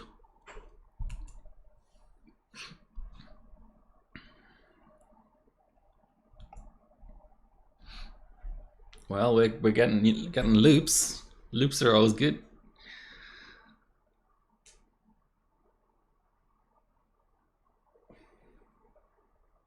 Who's been, like, I haven't even sort of looked at, because it's all a bit double Dutch to me. Like, who would you consider to have put in the best run so far in this stage? Let's look at the recent subs. Water. So Max has a run. Oh, Ground put in a run. Yeah, that will do it. So 6 minutes. Okay, no one else. So Raiden at 6, Ground at 6. Okay, so that must be the best run in the comp so far. I mean, another way to look at it would just be, there's not that many people subbing 32Ms on that platform in general, so I can just go look at the last couple of months worth of 32Ms on that platform.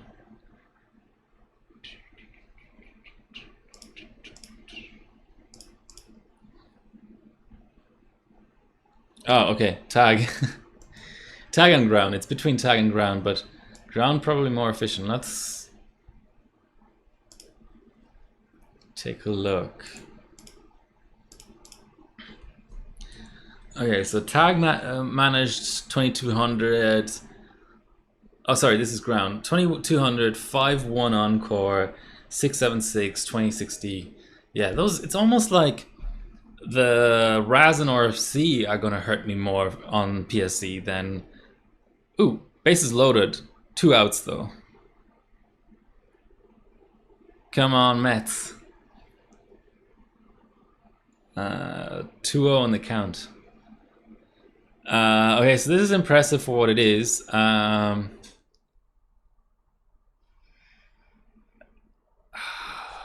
That is a locked chip though. What is it called?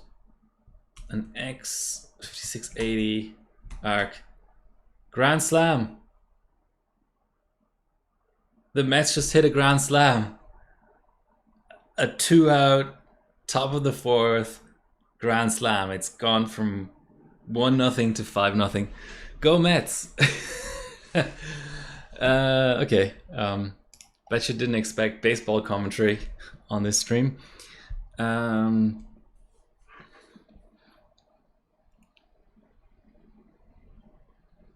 Let's just look it up on Hyperbot then.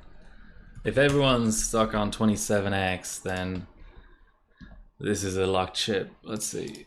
6.5.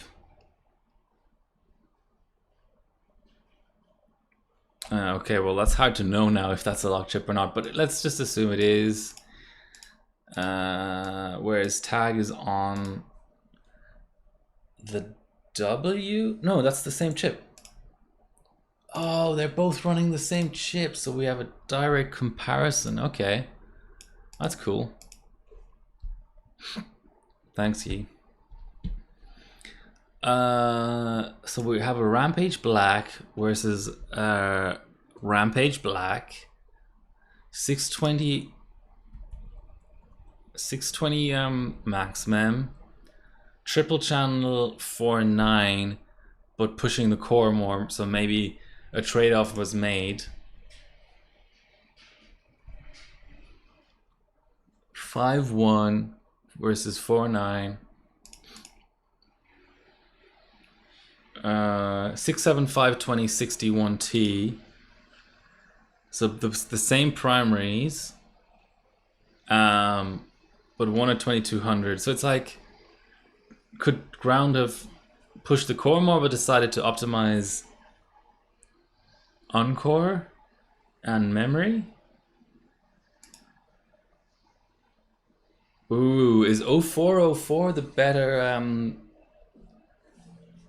BIOS? I'm on the latest. I'm on 0602 BIOS. I might have to flash 0404 on the backup BIOS and see if I can get more mem clocks out of it. If they're both using it, there must be a reason, right?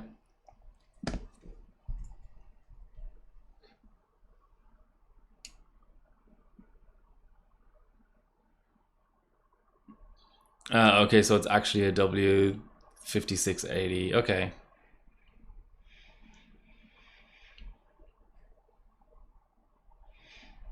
One is boost, one is not. But can you force boost while having 2 cores enabled? I thought boost was like a single core thing only. Oh, 31. Oh. So somehow Tag was able to force single core boost? I don't know. I don't really know anything about this platform, but yeah. Oh, it is okay, so it is a yeah, so this is basically the Xeon version of the 980X. Makes sense, right? Like, so 56, sorry, W3680 equals 980X, and what I'm running is a W3690, which equals 990X, pretty much. So we're passing, but it seems slow even by slow run standards. Okay, interesting stuff. Interesting stuff.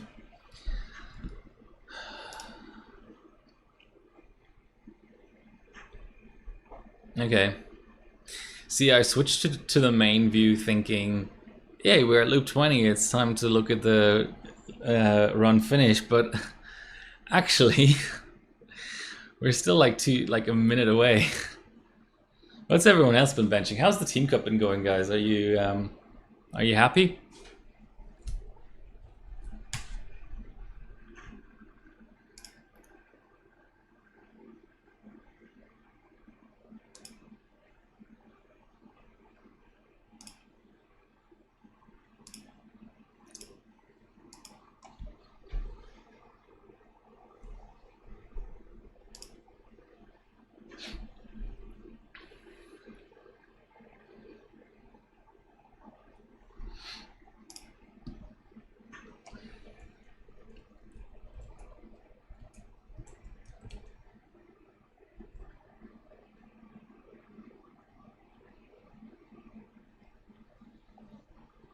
No. Final loop.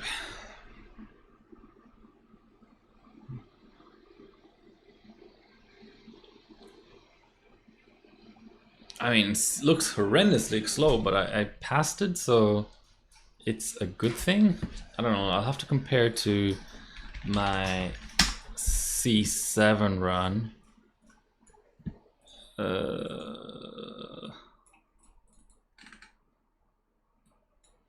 Okay, someone tried to...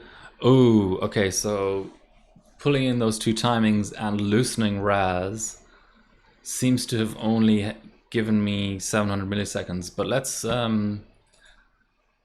save it anyway, of course.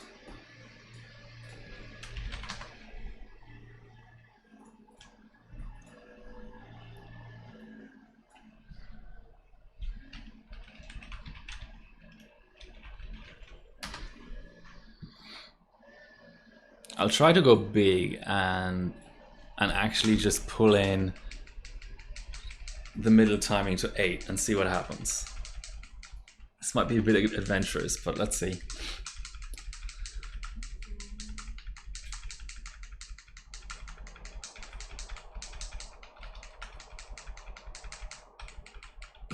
Only sub 60 scores. Stop slacking.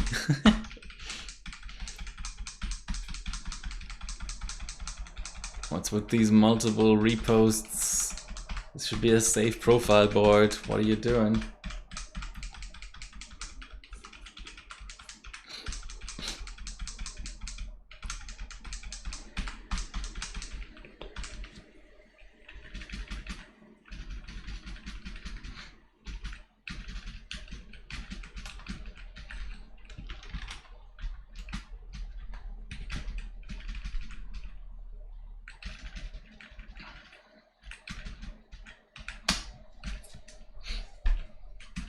Okay, let's see. Let's see what happens there. That's pretty fucking tight for PSC, but you never know. Might work. As I'm getting hungrier and hungrier. Okay. Yeah, that's not posting. Predictably.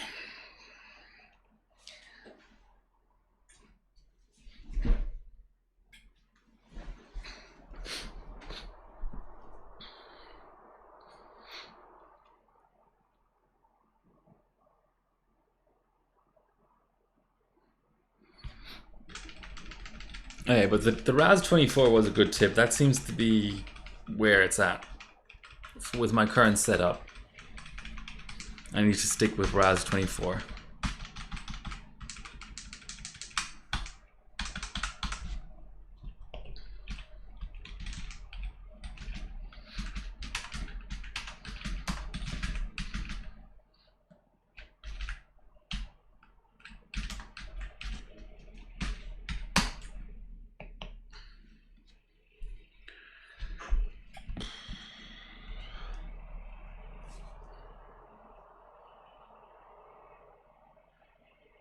Oh, so the German bench meet is next weekend, is that right? 30 Micro Center subs, that's impressive. What is going on? Why is it so hard to post, you piece of shit?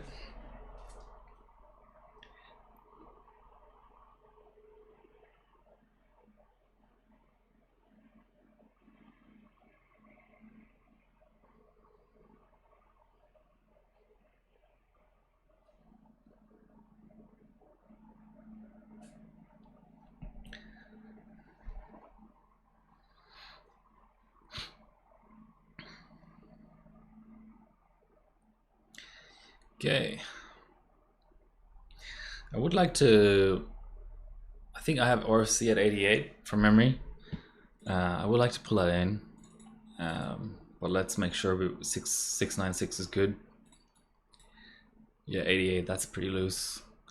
And I was trying 72, which I thought was reasonable for PSC. I mean, obviously 60... I mean, 60 is probably like a hyper-only type territory. But it really didn't like 72, but that was still at RAS 21, which seems related.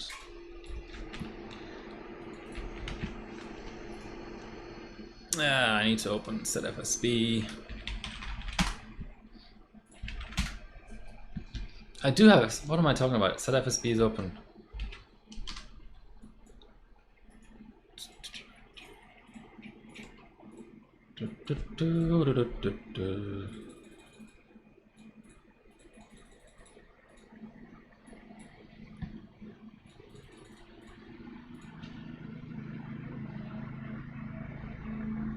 We're there, okay.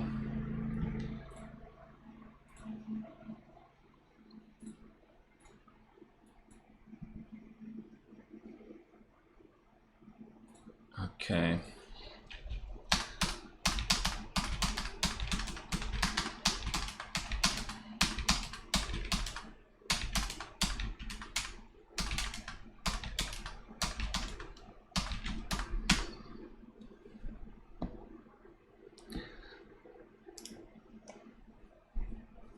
Whoa, 5-3.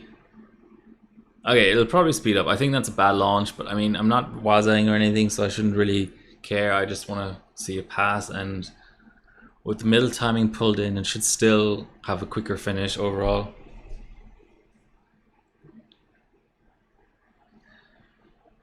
Is there something for me to snack on? I mean, I don't want to ruin my appetite though. Yeah. I might get some water. While that's running, may as well get some water.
What did I miss? Not exact, so that's good.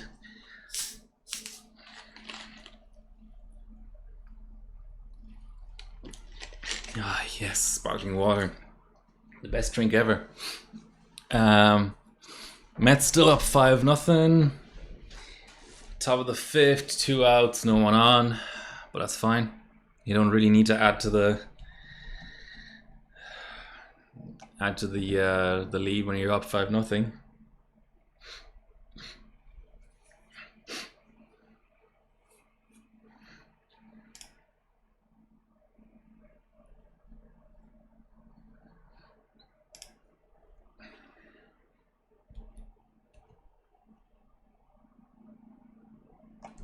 Loop 5 is exactly 100 seconds. Yeah, that's satisfying.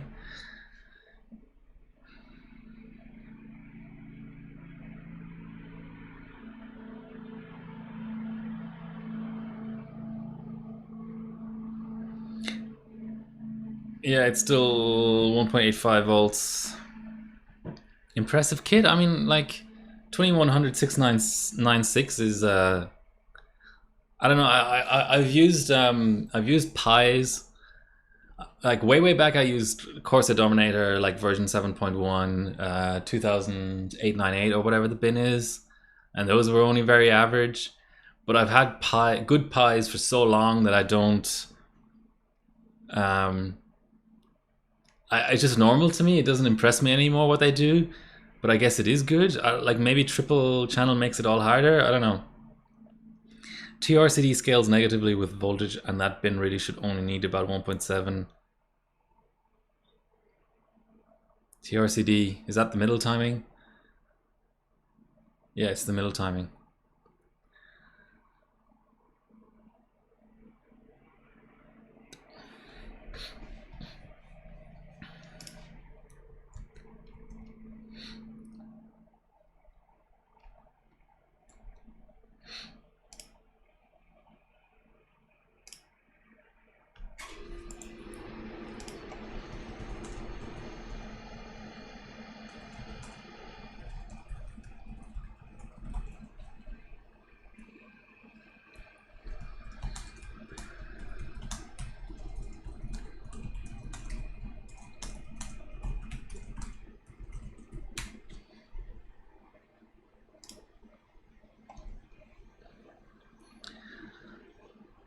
I'm loving this diffuse daylight light.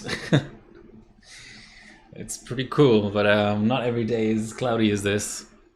And not every day is a weekend day where I can stream during the day, because I have to work, you know. But it's been fun going through the collection and all that. If this passes, I'll do another run at 72 RFC. And maybe that'll be it. I really am getting hungry. And I want to watch the end of the Mets game. It's looking like it's going to be a fun finish.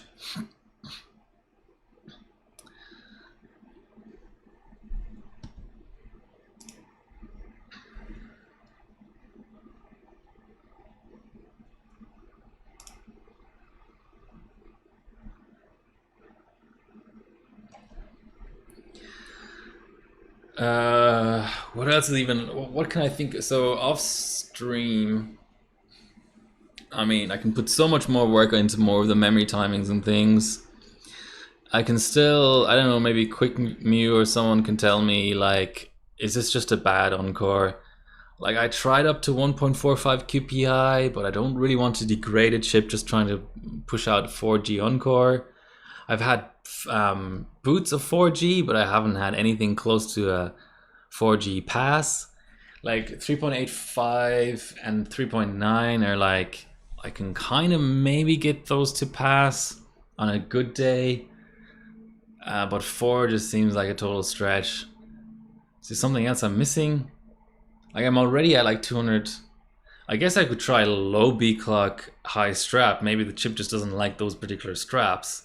And I need to go like 180 B clock and a higher mem strap and a higher encore strap to kind of end up at the same frequency but be on a different strap, so then the chip likes it. I don't know. There's just so many variables on a platform like this.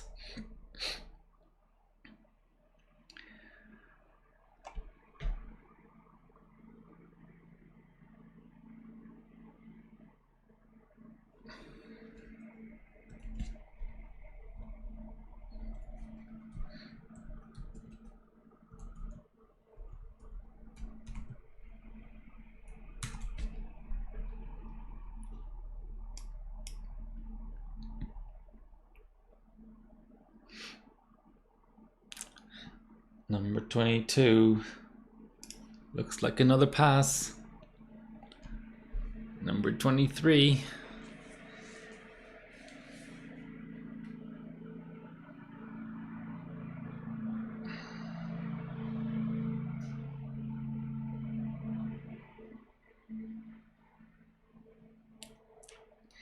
I mean, it's not going to be particularly fast, but it's going to pass.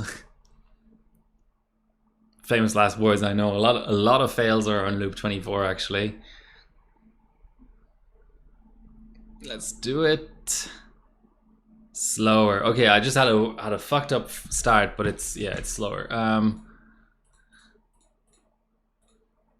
But it's a pass. So let's just quickly get the RFC down.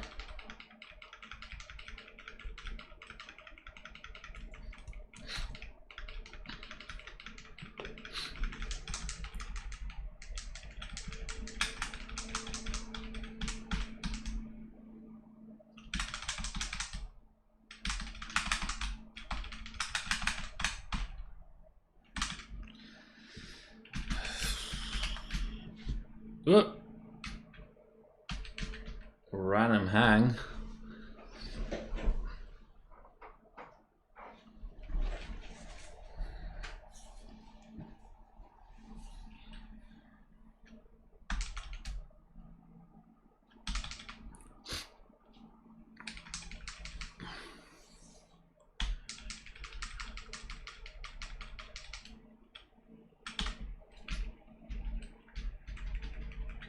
That's the dim post that I was talking about earlier. Which tells you which slots are detected.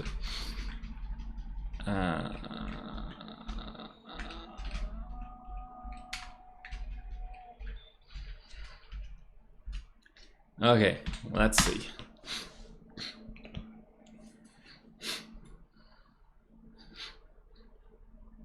I mean, 72 is, what's 12? 6 would be 10%. That's 12% 20% slower than the equivalent hyper timings.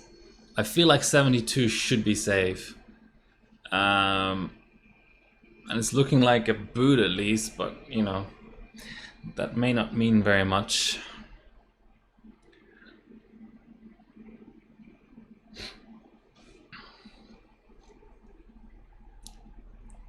Let's clean our temp files. Let's aim. I'm not going to call it a fast run, but let's aim for a run of equivalent efficiency to the previous runs we've done, so we have a valid comparison.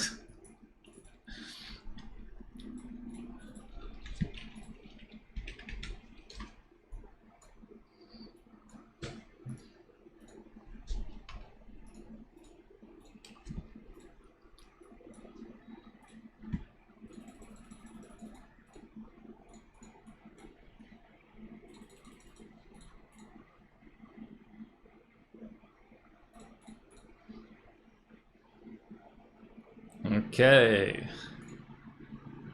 Oh, good to go.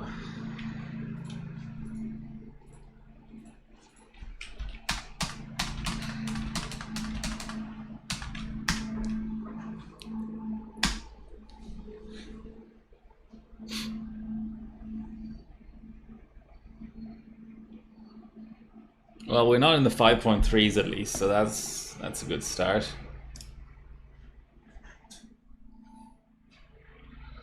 Oh, neighbor, please stop mowing your lawn as I'm trying to stream.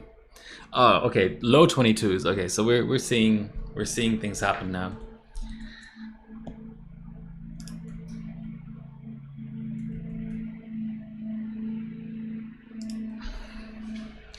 Low 22s is good. I've seen. Ouch. Wow. I really thought 72 would be safe. But let's go for the in-between TRFC then. Whatever it is, was it 82? It's weird how quantized that timing is on this platform. I can't pick like 76. I have to go the next step up.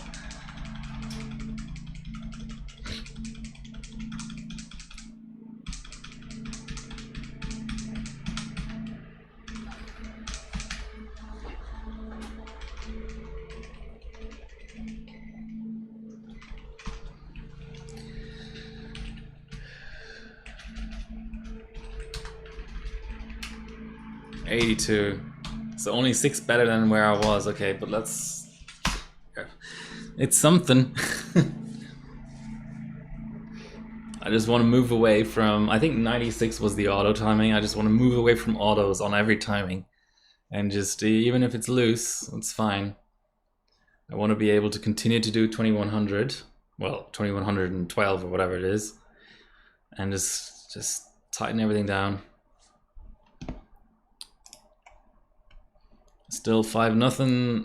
Ooh, we actually got to see the splash for a change.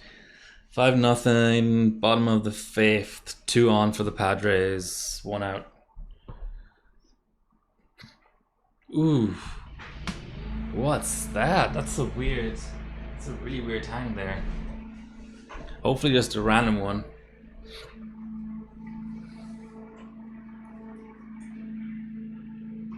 Seems strange.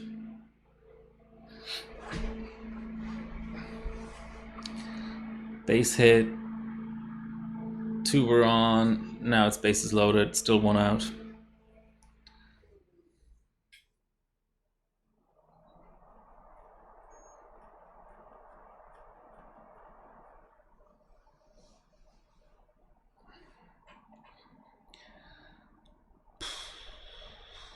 It's really struggling with that.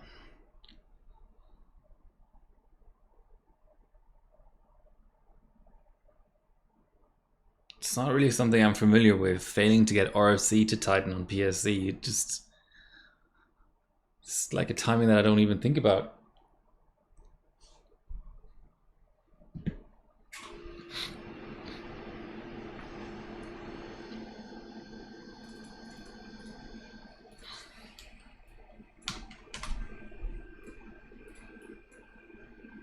Okay, there we go.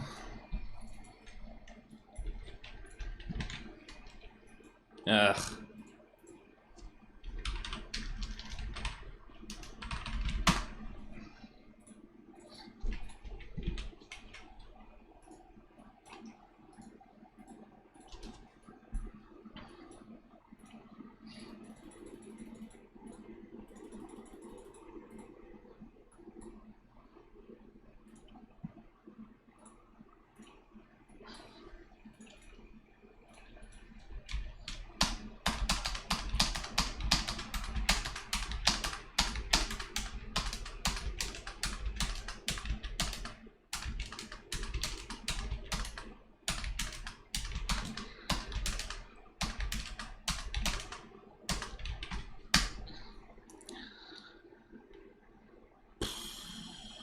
One run has scored, but it was like a sack fly or something. 5-1, 2 outs.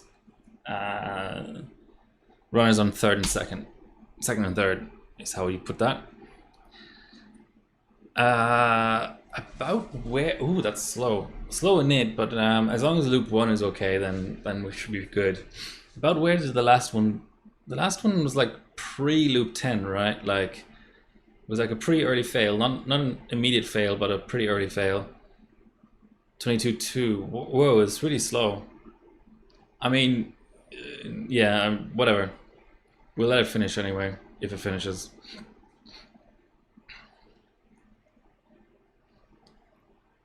Yeah, this will be the last run of the, I was going to say of the night, last run of the stream.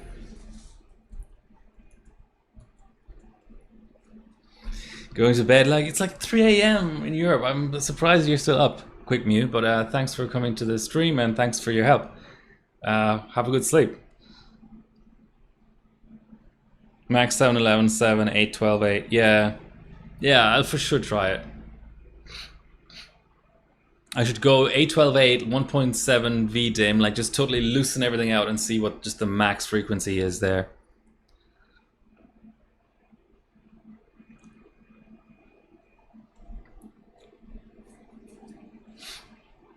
Okay, let's have a look at recent subs. I think that's probably a sane thing to do while waiting for this run to finish. Comp.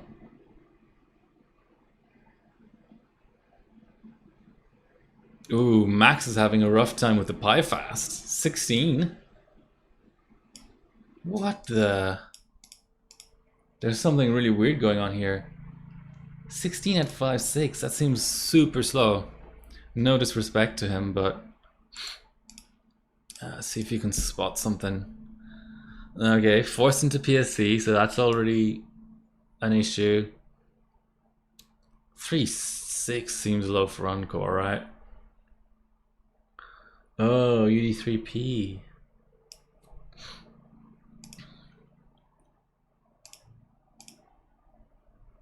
Okay, anyway, let's look at good scores rather than bad scores.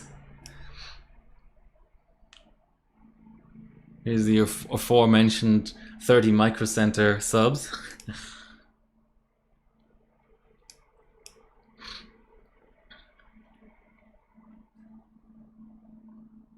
What platform is that? 333, that must be 771. Oh, 775.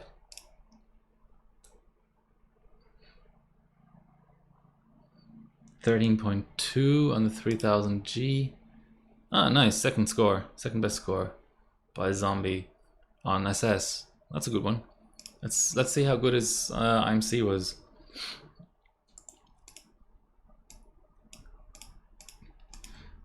Ooh, horrendous.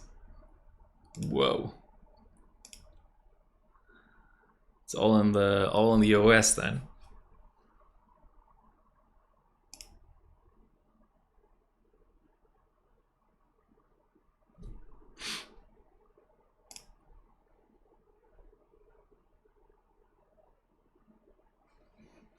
Someone managed to sub 100k on in O1. That's actually an achievement.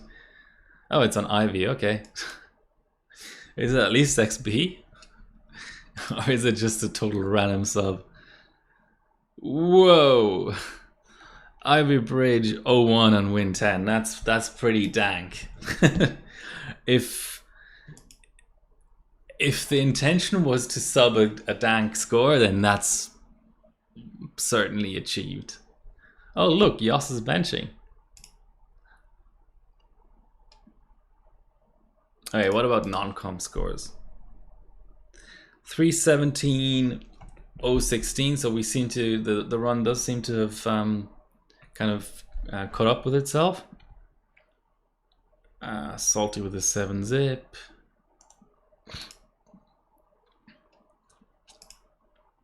Okay, low memory, fair enough. Yeah, not all that much going on really.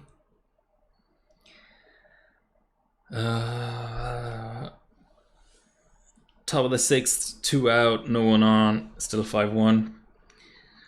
New pitchers in, 5th pitch for the Padres.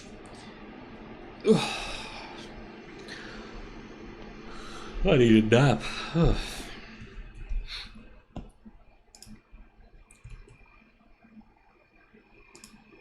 Yeah, work PCs. Okay. So I've got something to work with and see the big conflict here is how much more time do I spend on this? I could easily spend the rest of the comp on this. But at absolute minimum, before I can go cold for like an initial cold score, I need to max my 696. I need to do some Waza runs. And I need to check the T-Rex spacing on this board actually, because the north bridge is under the VRM heatsink, so I usually would just remove the entire heatsink, but yeah. Oh, cool, another person to ban. Thanks.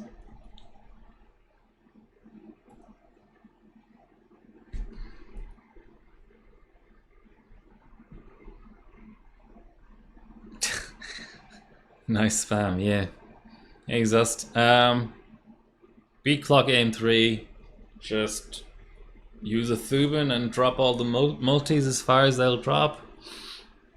Bump up CPU North Bridge voltage a little bit, and then after that it's just laddering up B clock. Make sure you have in-OS B clock control, because you might get like 20 or 30 or even more B clock in OS, depending what OS you use and depending on what board you have. You can pull a stake, but yes, not all Thuban are created equally, but the 960Ts that I tried all did 400 plus. All did 420 plus actually, and then the very best chip was like 451 or something along those lines.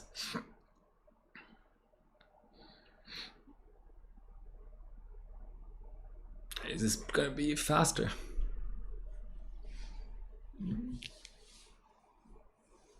Where do I even go from here? I want to watch the end of the baseball. I want to have a big lunch.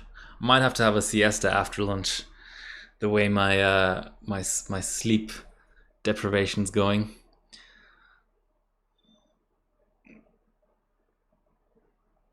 Yeah, I'd just recommend watching the VOD. The first half an hour of the VOD was me going through a big collection of hardware I bought recently.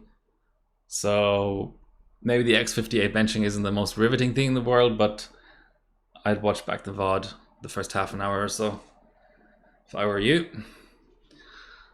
Okay. What's going on with my scores being slow? I mean, I'm glad it passed. I just don't really know what I'm doing wrong.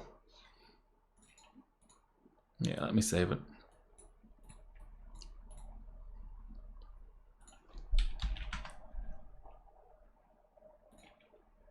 So that'll be 1056, 696, 2482.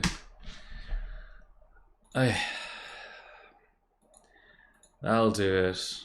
I really need some lunch now. Thanks for watching. That was fun. MS8 iDragon says bye as well. And thanks for watching. And next stream will probably still be a Team Cup related thing. I just don't know what. Maybe 3D at this point. So maybe the X1000 Series 05. Or if I can get my card working, the RX 480 Skydiver. Thanks all. Until next time.